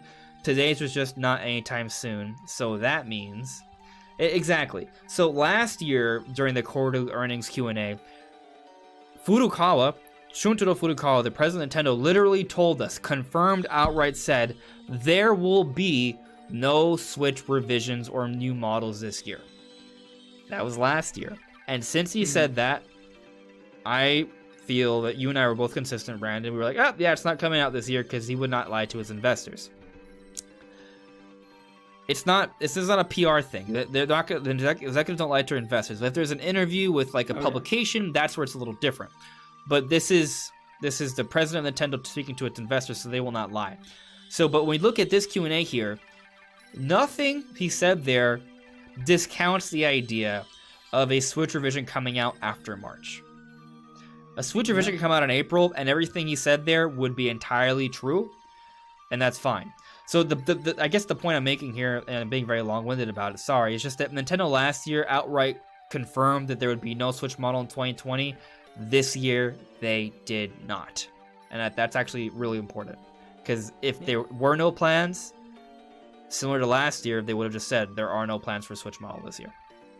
I agree. I think if it was 100%, they would just be like, no, it's not happening. We're not releasing anything this year. And not releasing something last year kind of makes sense. I mean, just the year before they had a new model. Mm-hmm. Kind of typically, I don't think they release models like, one right after another. A year later. It makes sense for them to wait like another year. And the only points that he mentioned, as you said, they end in March, like the Mario bundle and then the Monster Hunter thing. And then that's it. That's like, okay, it makes sense. Yeah, you're not going to announce a new model when you have these two special versions of the model you already have. And to be honest, that wasn't really what I was thinking was going to happen anyways. Like, they didn't announce the Switch Lite till summertime, late summer, and it came out in September. It was like very close. It was like a month or two before the system actually released that they announced it. So it makes sense that, and I think the Switch Plus, Pro, whatever you want to call it, Enhanced Switch, would likely come out in, September or October. So they're not going to announce that till July or August. Yeah. So that's definitely far enough away from those models, especially since they're going to be limited edition. They're not going to be on the market for that long, or they're going to be very hard to find at that point. So there's something else I want to address with you, Brandon. And I think you're already of this opinion because we talked about it before. You think there's a high likelihood that Breath of the Wild 2 launches alongside this Switch Pro. Which, you know what? At this stage, I absolutely agree with. I had, obviously, early last year, I had hopes that maybe we see a Switch revision in March, but that's obviously not happening now. I'm moving on to thinking that, yeah, Breath of the Wild 2 is probably going to launch alongside the Switch Pro. You look at the history of, like, hardware launches and Zelda. Go back to the Nintendo Wii, Twilight Princess. The new Nintendo 3DS, which is basically like a relaunch for the 3DS, launched with Majora's Mask 3D. The Nintendo Switch itself, Breath of the Wild. They delayed I think they basically... I'm not sure which one was delayed, because Nintendo didn't want to clarify on that, but one of them was delayed for the other to come out, so they can come out together. Like, that was important for them to do. I think there was the previous president said that the Switch was held back so they could have a strong software lineup, which implies that they weren't ready with Breath of the Wild yet. And it may have just been that they wanted to make sure they had a good Switch version ready, because they had just been developing for Wii U. But going back to the point, though, is that, Switch came, for the Switch, you had Breath of the Wild, and then even for the Switch Lite, they came out with Link's Awakening Remake. So there's this history of Zelda being used to push hardware. They actually... In more recent times, it seems like Nintendo uses Zelda to push hardware more than Mario. So, with the Switch Pro, which is definitely more core-centric, not really a Mario thing, more of a Zelda thing, because Zelda's more core-centric than Mario, makes sense for Nintendo to use that to kind of push new hardware, right? Especially because Breath of the Wild 2 is probably going to be like the graphical showcase for the Switch. This game's been ground up made for Switch this time around, not for the Wii U. Breath of the Wild is probably the most technically impressive Nintendo game they've ever made, and now they're going to have a much better version of that. So the Switch Pro is a perfect opportunity for them to sort of market each other. I mean, it makes sense. Yeah. The original Breath of the Wild didn't even hit the full 1080p output of the Switch, and it had performance issues, which were ironed out later after patches, but there's still lots of areas like the Korok Forest where there's just limitations inherent to the Switch that it just can't run very well there. Yeah. And just I'm excited at the idea of seeing Zelda in 1080p. Like, forget 4K. Like, I just want to see a big brand new Zelda in 1080p. But like, yeah, so obviously it makes a lot of sense for them to come out together, which sort of brings the question: when would that happen, right? Zelda oftentimes has come out around the holidays, unless it's for a hardware revision, then it comes out when that hardware comes out. So for like Link's Awakening, like you said, it could be September. I feel like maybe October could also happen, just because like If it's Zelda, maybe push it up a little bit for the holidays, right? Potentially. Yeah. Like if it's big 3D Zelda is my point. Link's Awakening is a 2D Zelda, so there's a little bit of a difference there. Of course, they could also maybe delay as far as November, and they could switch up the slot with Pokemon, and Pokemon comes out with their game in October. They've done that in the past, but they usually come out with their big games in November. So I would expect Pokemon to come out in November, but, you know, there's precedent for them to maybe switch. No pun intended. The first 3DS Pokemon, I forget the name, that came out in October. Yeah, X and Y. Yeah, X and Y.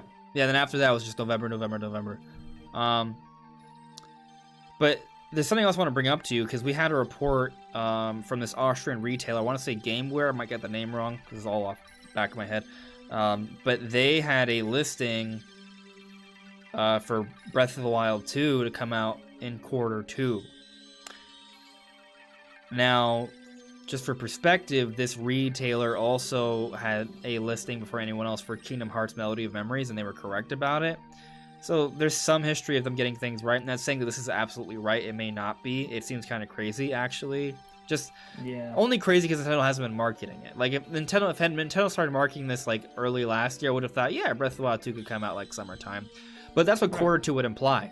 Like at the end of Q2 would be the beginning of summer. Which, if that's the case, and it launches with a Switch Pro this June, they probably would have to announce that like very soon. They would have to announce the Switch Pro like in April. Yeah. Which is not impossible. That's like the earliest we could see it, right? But that would also mean that they probably would have to blow out Zelda really soon. And maybe that blowout happens this month in a Zelda Direct or something like that, or a Zelda Anniversary Celebration of some sort. Maybe, right? But I think it makes more sense to assume that retail listing was probably wrong, and that it's coming out later. Because oftentimes retailers are just trying to predict, and just so they can have the pre-orders ready in time. It is a weird prediction, though. Like, a lot of times you'll see stuff like the 31st of a certain month, or something like that. Yeah. But Q2, and it's so weird. Like, why would you predict summer for a big 3D Zelda? Well, I mean, I don't think it's a bad idea. Like, just forget, like, what may happen. Just, let's assume it did happen, right? Breath of the Wild 2 and Switch Pro come out in June or July. Like, they could still still around E3 time, they could still have a blowout for Zelda to kind of push and market it. They could still come out around then. Like, maybe it comes out shortly after E3, right? So then they have this huge blowout. It's like, oh, it's available 2 weeks from now, right? Or something like that, or later this summer. Like, they can be close to that Q2 window, and you come out with Switch Pro, like, and everyone just buys this for the summer, and they play it all throughout the summer. Like, it's a great time to play a huge game like that, you know? Yeah. Like, it would make sense. A lot less competition. Not that Zelda needs that. I don't think we've ever seen like a major Zelda come out during a summertime, and I don't think Nintendo usually comes out with hardware for the summertime either. It's usually like it was crazy that Breath of the Wild came out in the spring. Though that was insane. That was a new thing, but that was basically because they just weren't. Rather than having a lackluster launch, they made sure things were ready, and they came out in March.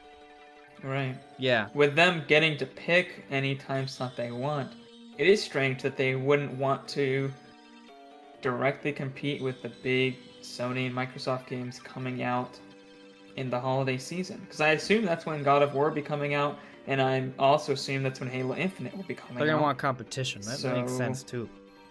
Well, I guess, but if your competition is Breath of the Wild sequel, you know, like that, what competes with that? Not like...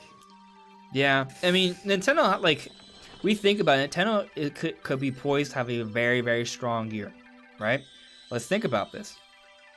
Let's say we get like a MMO or maybe not MMO, but more of a hybrid MMO RPG sort of thing, maybe like more kind of like Dark Souls-ish and Xenoblade X-ish, but a little bit like more in that direction from Molotov. That's a huge, awesome game.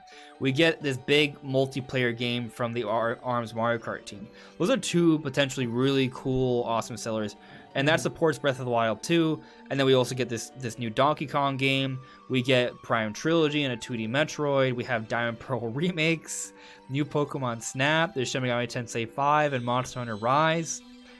That's a heck of a lineup. right? Like, yeah. And maybe even throwing Bayonetta 3 in there. Like, that's not. I don't think that's actually impossible. Like, maybe one of those things doesn't make it and it comes out next year, right? But that could conceivably happen this year, and that would be the kind of lineup that I think Nintendo would be comfortable having to support the Switch this year to compete with the next generation systems and games. Yeah, for sure. One advantage I guess that they would have is the longer they wait, the more PS5 and Xbox Series stock actually becomes available and people can buy them more easily. Because there's still millions and millions of people just waiting for more stock. Like, they've just been hoping and praying for more shipments. Yeah, I don't know when I'm going to buy a PS5. I mean, I want Demon's Souls, but money and stock. Like, even if I was like, you know what? I'm splurging. I'm doing it. I can't. So I'm kind of happy about that, but, you know. Unless you're, like, really just watching the websites and you're just watching your email for the updates on when new shipments come. I mean, there are things that a lot of these cool games are coming out for PS5 I can play on my PS4, right? Like, and it still look kind of good to me because I'm a Switch gamer. Yeah, from the perspective of a Switch, I'm sure they're fine enough. Yeah. But if you're happy with Switch third-party games, I'm sure it'd be fine. Yeah. So, but it's I don't know, dude. Like, this. We haven't gotten announcements yet, but that doesn't mean they're not coming. Like, people, because they didn't get anything in January, a lot of people are like a little up in arms. But yeah, Zelda's fine. It's a sales, dude. Zelda's fine. They're gonna just do. It's not like they don't great. have big games coming soon, so. Yeah. Have we missed any topics? I feel like we have pretty much addressed everything that I at least said I would at the beginning. At the beginning of the podcast. We have, yeah. Yeah, so I mean, at this point, guys, for those watching, I will gladly take questions. See, if any points you guys want us to sort of address or talk about, bring it out now, because if there are no questions, we will call it a night. Let's see here.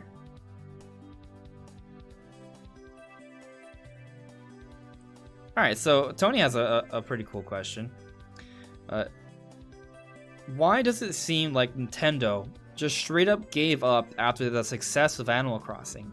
I mean, I understand COVID, but damn. I mean, I feel you, because like after Animal Crossing, there weren't any big brand new Nintendo games. Right? Okay, as far as the games, I wasn't sure if they meant gave up on Animal Crossing or just gave up on releasing games. I think that it's faceted here, because it's not just that there wasn't big games. There wasn't like even Nintendo talking about anything. Like there's this huge like 6-month gap where we got basically no Nintendo news. You know? Yeah. That was hard, because we were used to Nintendo being fairly vocal with us throughout the year. They were not. And it wasn't like the other companies weren't having big announcements. So they were having big presentations around E3. And yeah, they still talked about Nintendo. Things. No, yeah. But no, they didn't.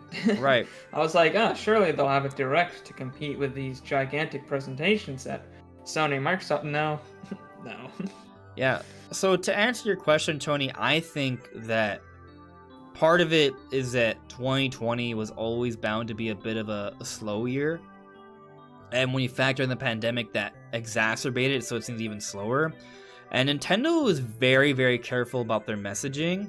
And as we alluded to earlier, like the difference between the Eastern business and Western business, there's a difference in perspective there. And there's perhaps a bit more respect.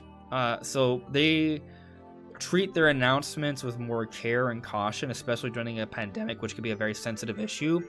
So because of that, and because they weren't sure which projects they'd have available and things of that nature, and because it was probably always destined to be a bit of a slow year regardless of the pandemic, all of those things together sort of led to that big gap without Nintendo communicating with us, and just kind of a slowish year compared to other years.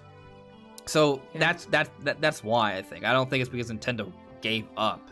It's just the timing of everything was not ideal. Yeah, for sure. And they went for kind of more of a reactionary type of announcement. So whenever overly cautious. Sony or Microsoft right. did something, they'd be like, "Oh, we're also relevant, guys." And I think they just didn't want, at the same time, they didn't want to put all their stuff out at once, because I don't think they had a lot of cards to reveal. You know, they didn't want to show their hand because they didn't want to show that they had how empty it actually was. Smart. They're great poker players. Yeah, they had their poker face on. Yeah. I will say that I'm really happy about Paper Mario, because that kind of came out in the middle of the nothingness. It was like that one little ray of hope. Yeah, it was actually good. It was a fantastic game. I know traditional Paper Mario fans might hate me for saying this, and I'm sorry, but because I'm not like a big Paper Mario fan. I played the original, and the others I've never completed. But Paper Mario Origami King is a game I played from beginning to end and thoroughly enjoyed all the way through. I think it's probably very easily my favorite Paper Mario game ever. But you haven't played 1,000 Years Old. And that's fair, right? Like I didn't fully play it, so like yeah. But I'm just saying, like. And to be fair, like that's not a bad opinion. I think gameplay-wise, it might be one of the best. Not gonna lie. I think story and lore-wise, it doesn't even come close. Really, you didn't. I felt like it was a pretty powerful, touching ending. There was some. I never got to the ending, but I'm talking more about like diverse. Shut up! I can see your face judging me. I didn't have a chance. It's not my fault. But that's not really when I think I worded that wrong. Well, it's more like that kind of like toadification, if you will, of the games. So you don't like it's more generic. The variety of characters. Yeah, like it's less variety. The locations you go to can be cool looking, but they're a lot more generic in nature for the most part. And it's just also 1,000 Year Door and Super Paper Mario did have really good, like Super Paper Mario had a very complicated, like actual story to it. Like it wasn't just like nice moments and touching I get scenarios. It was an actual story. Okay. I hear what you're saying. I do feel like there's some pretty nice environments in Paper Mario: The Origami King. I do think they're beautiful. There's some very touching moments with the characters. Oh yeah. But is the plot like super diverse with tons and tons of plot? There's a couple twists, but it's nothing like whoa, right? It's not I wouldn't call it a roller Super Paper Mario had plot twists. Like real plot twists. We knew who the villain. You know who the villain is in Origami King from the title and the very beginning of the game, and that doesn't really. I mean, I'm not gonna spoil anything, but I understand what you're saying. Paper Mario Origami King is still a great game. I think still has some touching moments. Overall, I would consider still a strong story. Still has good environments. It's a fun adventure game. Well, that's the thing. It's a fun adventure game. People would not like to refer to it as an RPG, and that's where I now understand where some Paper Mario fans are in open arms about it. But it's still a good game. Let's see here. Giancarlo. Super Mario 3D World plus Bowser 3 is made by NST and 1UP Studios. Yeah. Oh, interesting. Okay. Giancarlo. Everyone is talking about Legend of Zelda 35th anniversary, but how about Donkey Kong 40th anniversary and Metroid 35th anniversary? Well, I mentioned both Donkey Kong and Metroid earlier in terms of like Nintendo's lineup. I am expecting, when I say expect, it's a prediction, but you know there's some rumors to back it up, that there will be some sort of Donkey Kong game being announced this year, and I also think we're gonna get at least one Metroid game this year, and I think both of those things can be used to celebrate both of their anniversaries. The Donkey Kong, I understand that there's the rumors, but I could also see them just not really doing anything for it, because it seems like something Nintendo would totally do. But Metroid, I feel like, not just because the anniversary, just because like the timing of everything, it feels like a Metroid game probably should be ready and they'll just for this year anyways. Conveniently use the anniversary as kind of more reason to market it. Yeah, absolutely, for sure. I think Nintendo's going to push both. And, you know, the Donkey Kong thing could be related to the Mario movie, potentially. We don't. I mean, like there's some potential there. Maybe they could also be related to the Nintendo Universal Park. All these things could be connected to each other because there are plans of Donkey Kong expansion that might. They may want the Donkey Kong game and the Mario movie to sort of market each other. So there's different things at hand here potentially. But yeah, I think. Brandon agrees that Metroid seems really likely. He thinks. You think Donkey Kong's at least a chance, right? Like, I think both are pretty likely for this year. Adam Conso, I have a feeling we get a Switch Plus. Nice. You agree with my naming choice there. And it is only a. Oh, we don't agree on this. And it is only a docked console that upscales our Switch library. That would make sense for them to do to get us to double dip.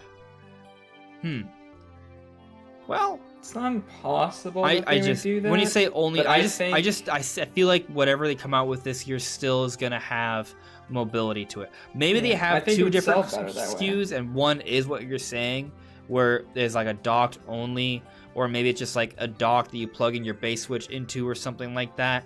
But I feel like they're still gonna come out with an actual Switch itself that is portable, that is more powerful. I think that's what has the selling potential. Not that I don't think some hardcore fans would be into a console-only version. Like I'd buy that. I consider it, unless the Switch Pro is portable, and it still has the same graphic power. Like I would just, even if to pay more, I would do that instead because it's mobile. Right. I think one of the biggest aspects of Nintendo that sells isn't the fact that it's a home console, but the fact that it's a handheld, and a really damn good one. Like their handhelds have always sold way more than their home consoles, and especially these days, they're just more well known for their handhelds. Their home consoles just don't compete, and I doubt that they would make something, even if it was a dedicated home console, that would be able to compete with anything the other companies are doing. So why bother when there's technology to make your existing formula way better already? I don't think there's a need to do a dedicated home console unless you're going to go all the way and try to compete with other systems, which they're not going to do. And think of it like this. If they brand the Switch Plus or new Switch or whatever they call it,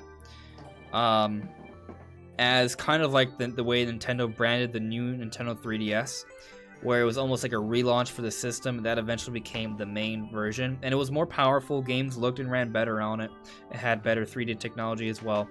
Like, if Nintendo does something like that, that actually probably makes the most sense, because if they did just do like something like the PS4 Pro, where it's just appealing only like 4K TV owners only, like it's gonna only appeal to a small market, right?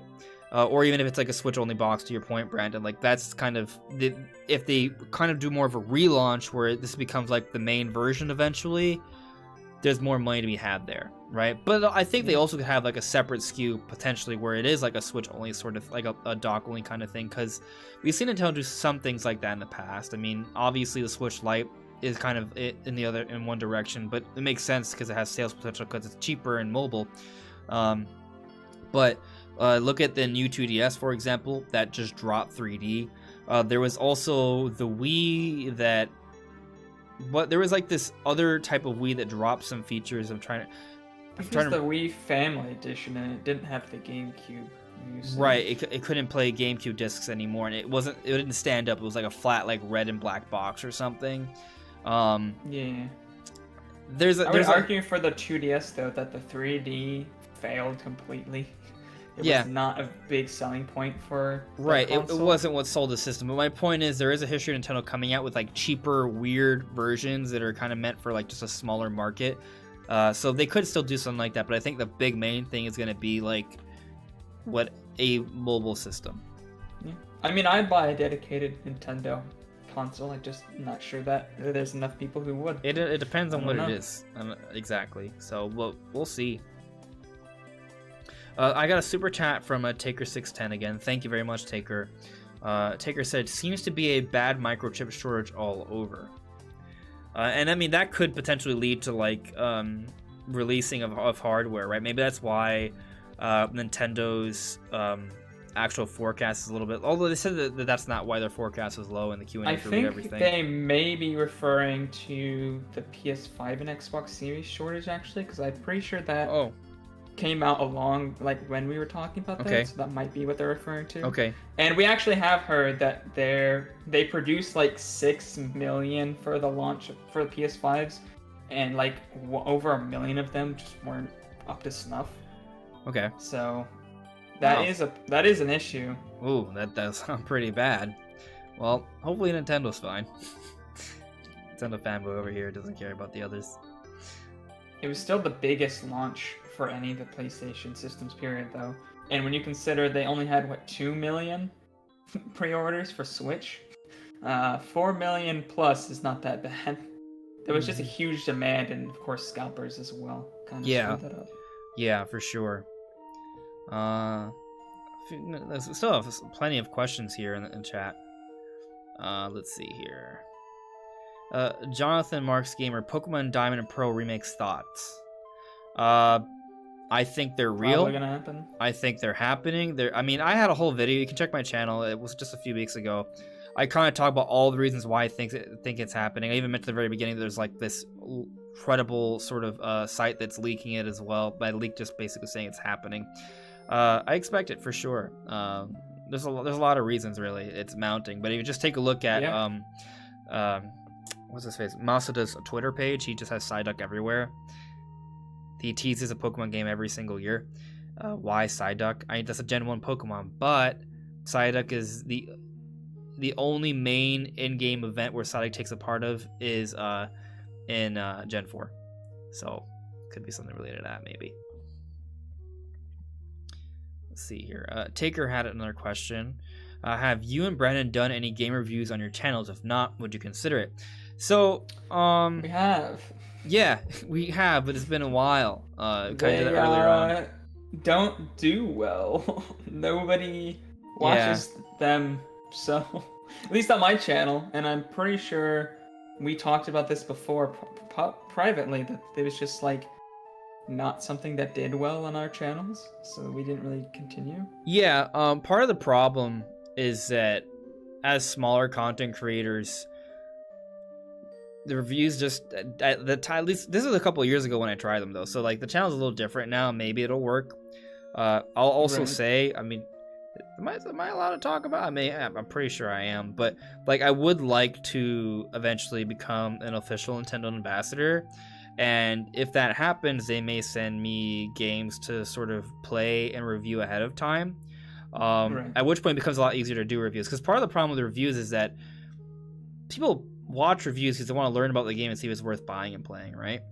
So if you are like just a consumer and you don't have early access to the game, it is impossible for you to buy the game with your own money, play the game on your own time. You're not being paid to do this, right? It's all on your own time, and then to review it afterwards. Like, you can't compete with actual people who are getting the copies and being paid to do all that and review it. So in other words, like, for the people who are like looking to find a review to kind of like to see if they can play the game, like, it's hard for smaller content creators to kind of make reviews and be successful with that. But at the same time, though, that's not the only reason people watch reviews. Sometimes I go back and watch reviews just because I want to see people praise a game I love. I do that. There's been many times I've gone back and watched reviews for different Zelda games or Metroid, for sure. So, you know, there is something to that, just kind of appreciating a game. But I haven't done it in a while. It may be something I explore later this year, but just haven't done it in a long time. Also, a lot of people who watch reviews typically have like certain people that they watch, that they're like, okay, I'm going to go to Game Explain and I'm going to see what they rate the game because I like Game Explain and I agree with their opinions or something like that. So or IGN. There's like a certain amount of trust and credibility to them that's been had over long periods of time, because first off, that's their job to do that, and second off, they've done it for so long. So trying to get into that and convince people like, hey, I know you've already seen these reviews from people you've been watching for years, but I want you to watch my review and see what I think. That's very hard to sell.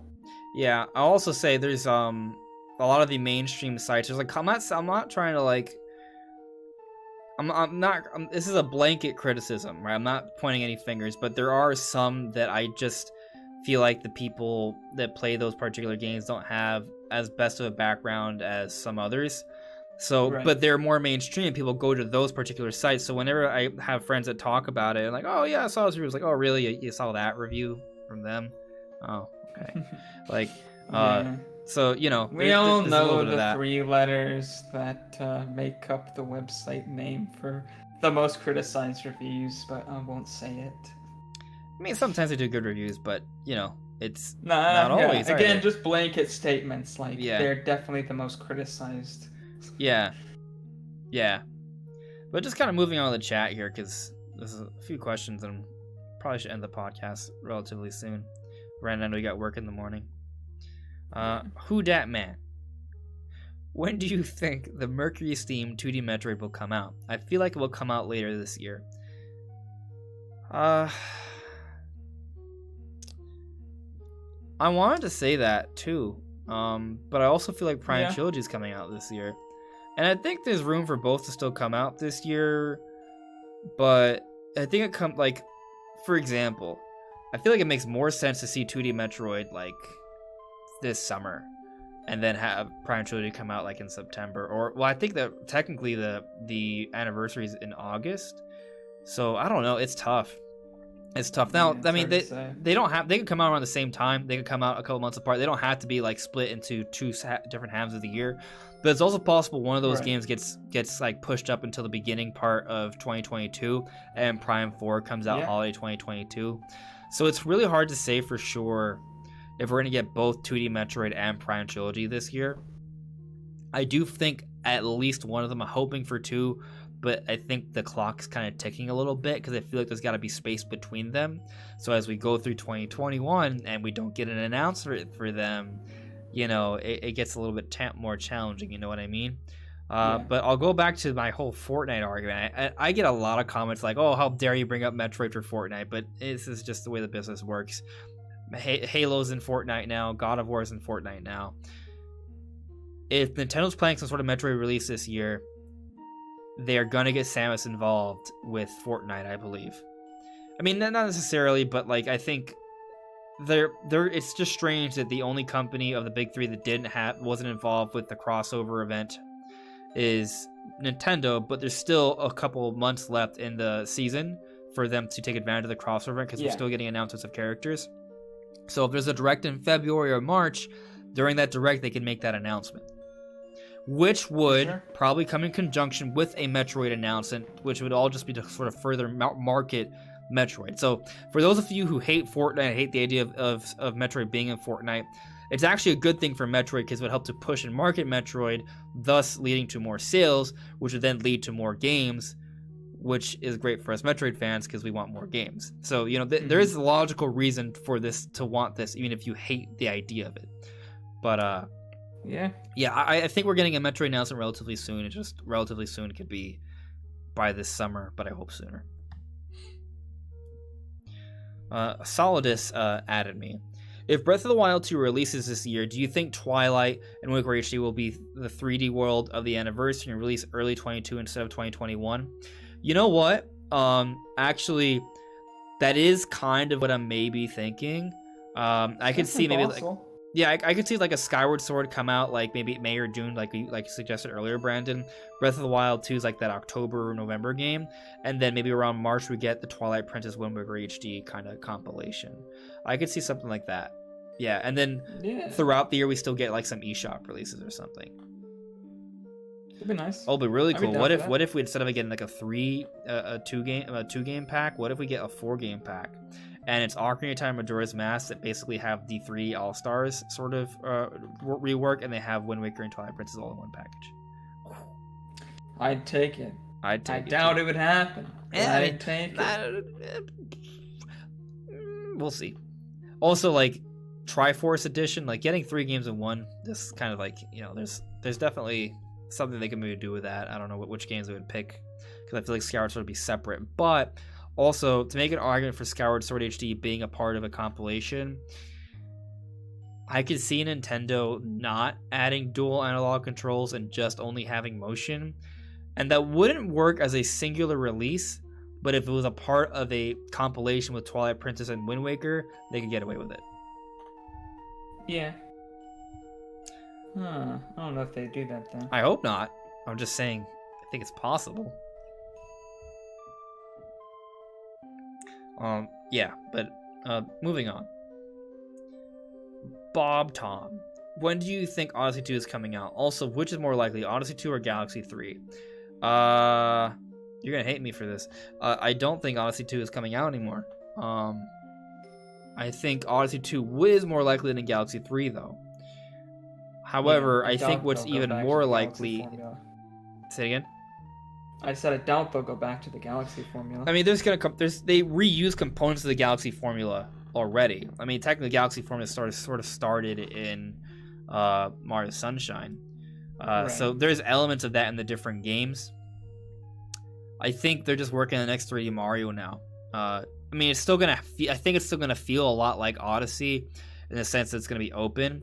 If you look at Bowser's Fury, very open style. Why would they throw in an open style Mario game into 3D World? And also, a lot of people have noted that there are a lot of very interesting Odyssey-like mechanics. Like the whole snapshot filter thing is just ripped straight out of Odyssey, basically. I mean, those little cat things you have to get are basically moons. Very similar to moons.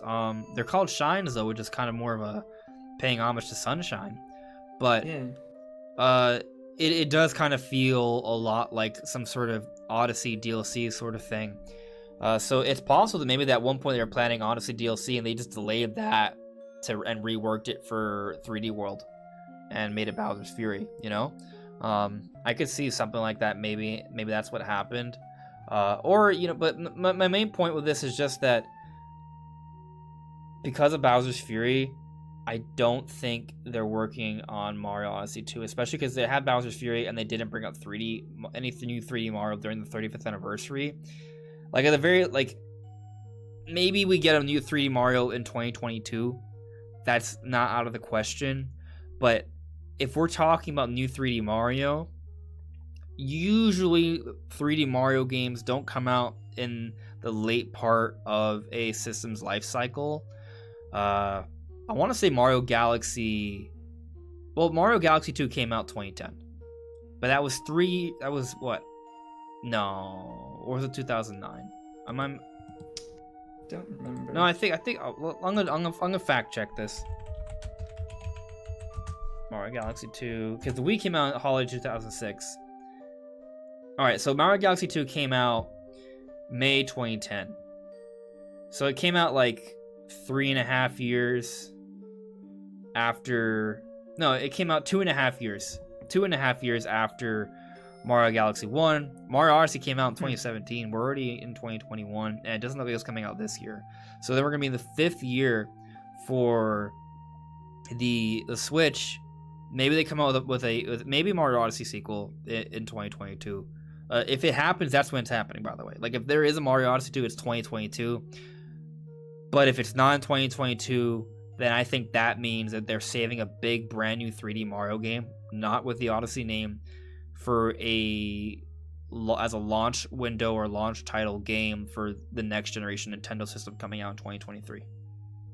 I could see that. Yeah. So if you're hoping for Odyssey 2, I think 2022 is our deadline for that.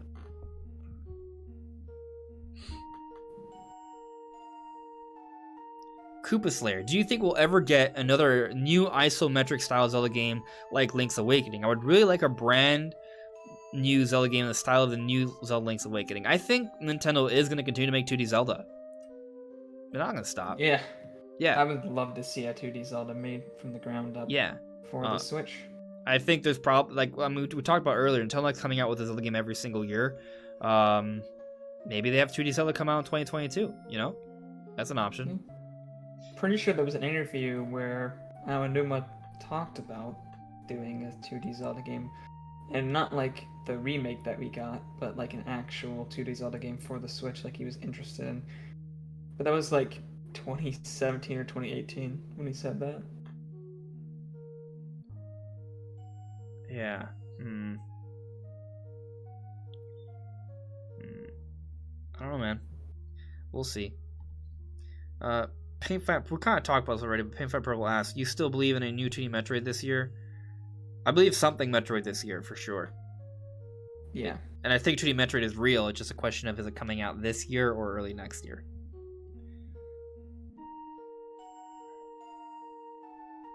Birdman, I really do think we will get Age of Calamity DLC characters this month. I'm calling it. I'll tell you that if we don't get an announcement for Age of Calamity DLC this month, it's not happening. But I think it's still possible, and it could be announced this month. Yeah. Brandon, you agreed, right? Yeah, I agree. Yeah. Oh, okay. I think if they don't talk about it around the Zelda anniversary, I don't see why it would happen. Just because, you know, typically DLC doesn't just come out randomly several months after, not talked about at the big anniversary. Yeah, you don't wait that long. Exactly, for sure. Well, I'm 100% agree with you there.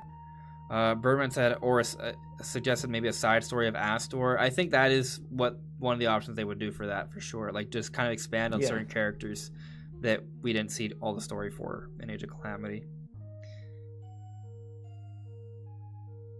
Giancarlo, is Nintendo going to release a sequel of Metroid Fusion this year? It's basically the same question as is there going to be a 2D Metroid? Oh, man, like, I think absolutely at least one Metroid game is coming out this year. It really just comes down to which one Nintendo chooses. And I'm honestly hoping for both 2D Metroid and Prime Trilogy this year. But as I said earlier, the clock's kind of ticking a little bit because I do think there has to be some space between them. But either way, I think by holiday 2022, I think we will have seen 2D Metroid, Prime Trilogy, and Prime 4. Okay. I could see 2023 for Prime 4, to be honest. But it depends, because I don't know when the next-gen Switch is coming, so who knows? I mean, maybe you're right. Maybe you're right. Maybe Prime Trilogy this year, 2D Metroid next year, and then Prime 4. Oh, I don't like the idea of that, but I mean, it's possible. We'll see. Let's see here. Blue Arrow, will you be getting Persona Strikers this month? I actually haven't got a chance to play Persona 5 yet. My roommate keeps telling me to play it, so I'm not going to be getting it this month because I want to play Persona 5 first, but maybe eventually I will.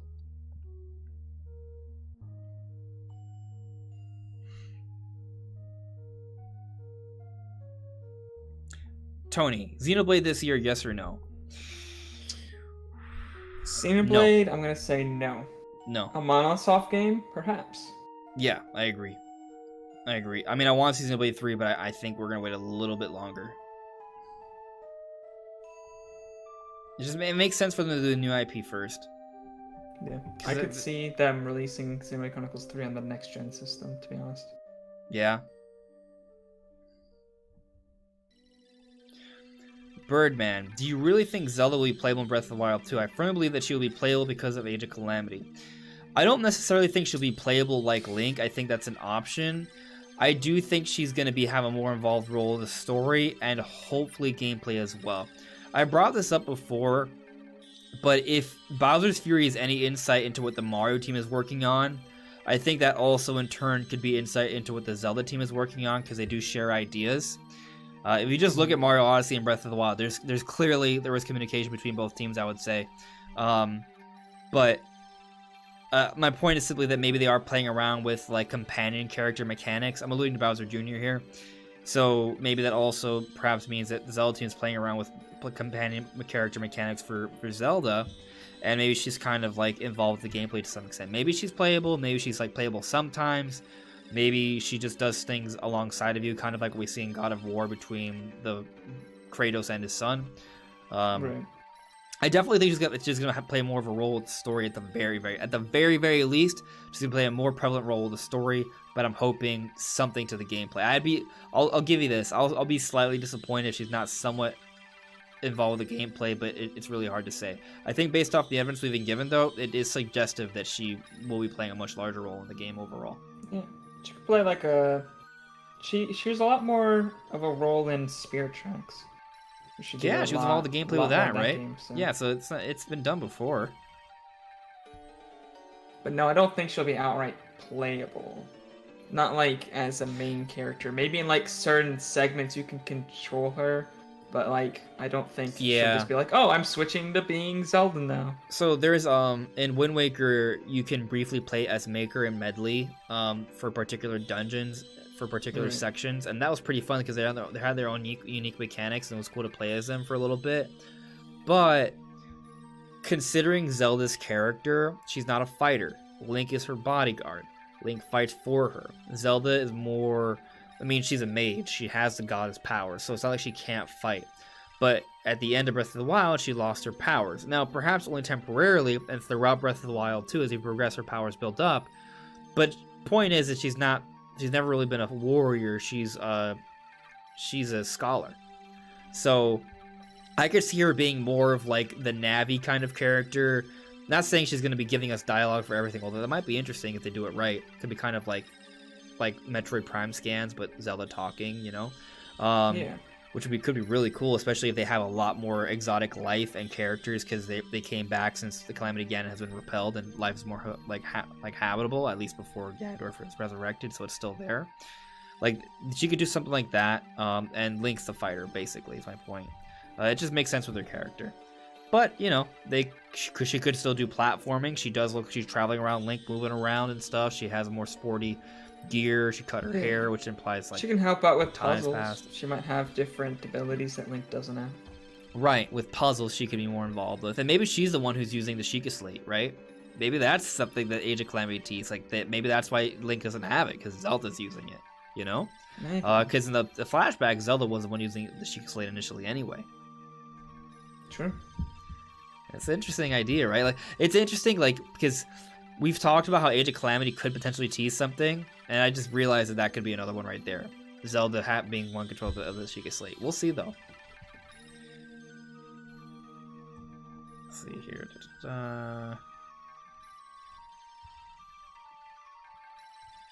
Bob Tom added me. What new ideas would you like to see in a new 3D Mario game? And what's after the Switch? Where can Nintendo go from the Switch and its success? And are Directs happening? So I'll tell you that Directs are definitely happening again.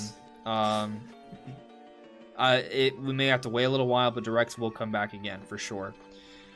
We've seen Nintendo make hires recently for like shooting Directs and things like that. So if you need any more confirmation, there you go. But also all throughout 2020, which was a pandemic year, a very unique situation, and should not be used as the example for Nintendo moving forward. It's an aberration. But even despite that, there was a slew of different types of Directs all throughout the year. So Nintendo's still using the Direct branding to some extent. But also Nintendo Direct has been successful for years. They're not going to stop it. Sure. They may try different things, but they're not going to stop doing that. It's still a big deal. In regards to the other questions, though, for new ideas for 3D Mario, you look at Bowser's Fury, I think it's actually some good insight into what we can maybe see. Like, Bowser's Fury is really cool because, at least I haven't played it yet, but Fury Bowser, he kind of creates an adaptive environment, right? It's kind of changing as you play. So think about, like, even larger open worlds in 3D Mario where the environments are a little bit more dynamic, which actually kind of relates a little bit more to Breath of the Wild again. It kind of goes back to what I'm saying. Mario and Zelda team, they kind of share ideas. So I could see that. I could see the next 3D Mario game having more dynamic environments. And actually, I'm saying environments, but it might just be one big environment. We see in the RPG Mario games and Paper Mario kind of like this more expanded world of the Mario universe. But in the 3D Mario games, it's like section by section, really. It would be nice to kind of just have like one continuous world to explore. So you can kind of see more of the Mushroom Kingdom finally realized in 3D. That would be really nice to see. Yeah. And that's kind of what Bowser's Fury is for Lake Labcat. Like, it continually expands there. So, you know, that's what maybe I could kind of see them sort of expanding on with the next 3D Mario. Also, maybe finding a slightly better balance of linear Mario gameplay and 3D Mario gameplay. Like, yeah, that's a big one. Yeah, like, I mean, I thought Odyssey had a pretty decent balance, but I think they can make it even better still. I think they refine that more so. But basically, Mario Odyssey, you had these open sandbox worlds that were really cool. It harkened back to Sunshine and 64, and I loved them. They were great. But they also had subworlds where you had that linear Mario gameplay, like from the side levels in Sunshine and Galaxy and 3D World. And it was cool. I think they need to have both. I think both are important. And I think that's what kind of Bowser's Fury and 3D World represents. Like, Nintendo likes both, right? So I do think they're just going to continue to kind of refine that balance of both styles of gameplay. Yeah, for sure. Wasn't there one more part? Oh, there was. Right. Good point. Good point, Brandon. Great point. And what's after the Switch? Where can Nintendo go from Switch and its success? Brandon, I want you to take this away because you were chatting with me the other day about it, and I thought you made a great point. So, where do you kind of see Nintendo going forward here with the next generation of Switch or what have you? Okay, I'm trying to think of what we talked about specifically. You were telling, I'll try and rejog your memory. Basically, you were telling me that there's this history of enhanced version. I know what you're talking about. I know what you're talking about. Because it basically relates to what I think you believe is going to happen with the next Switch, and I kind of agree with you, so I'm just going to let you kind of have the floor here.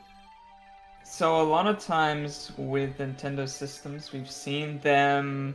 There seems to be kind of a pattern where there's, like, say, the NES, which was very brand new, a lot of new mechanics. You know, it was a very different type of system compared to what like Atari was doing, but it was also very rough around the edges. It was 8-bit, had a lot of limitations, and then the SNES came out, and it was pretty much the same exact console, but way more refined. So it used the 16-bit. The music was a lot better. The gameplay could be a lot more advanced, a lot of different types of things you could do with that. And the N64 and the GameCube are very much the same way. The GameCube didn't really evolve that much console-wise.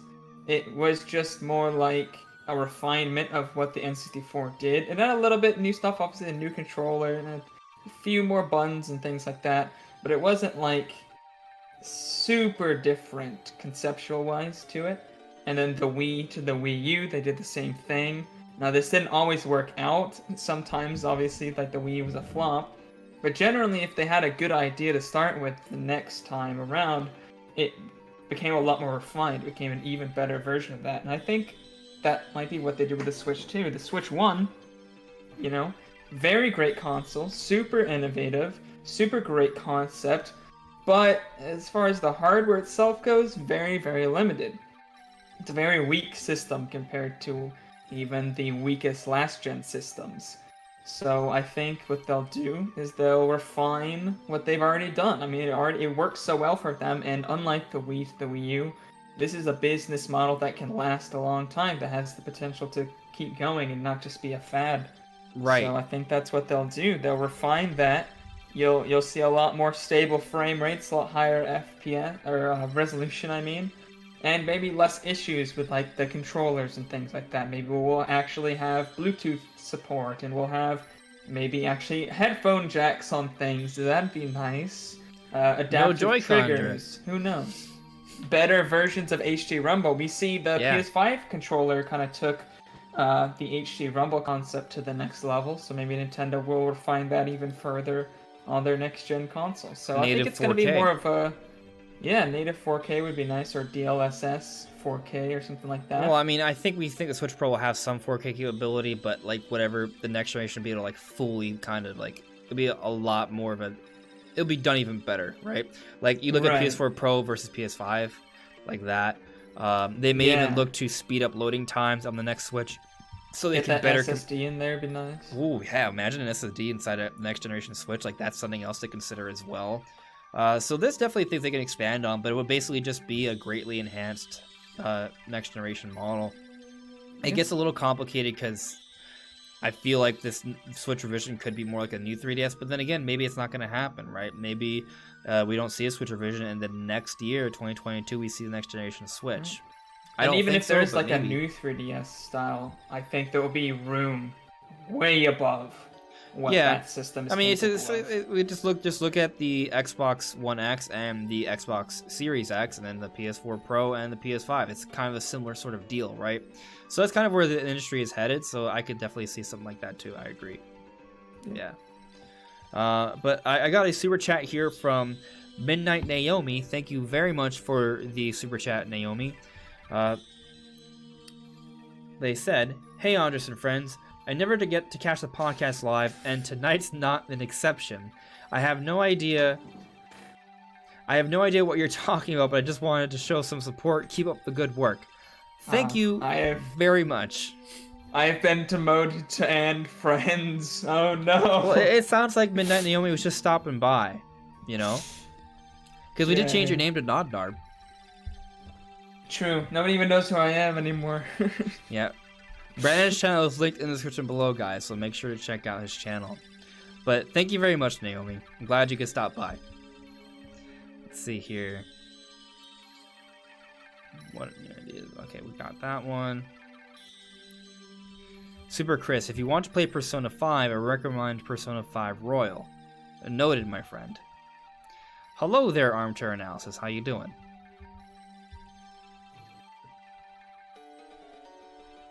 Let's see here. I think we're reaching the end of the discussion. Yeah. Birdman point out, yo, you're very close to 8K. Thank you very much for noticing. Hopefully we get there soon. I'd be like to hit that milestone soon. Be nice. Yeah. We'll see. Let's see here. Hydro Donut. Just wanted you to know I changed my name from Joker. Oh, how you doing, Joker? Or now Hydro Donut. How's it going?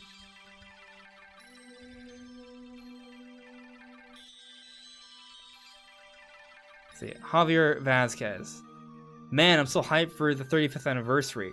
Oh man, I can't wait to see. Oh, you had like an extended chat. This is something going on in the chat there, but yeah, you know, I'm excited for Zelda's anniversary. Hopefully we get an announcement soon. I don't know if it'll be this week necessarily, but we're at least getting Bowser's Fury this week, so we'll be talking a little bit more about that next week, and of course there'll be videos coming out. So, you know, if you guys could leave a like, that'd be appreciated. But we'll be seeing you guys soon. Take care. Bye, guys.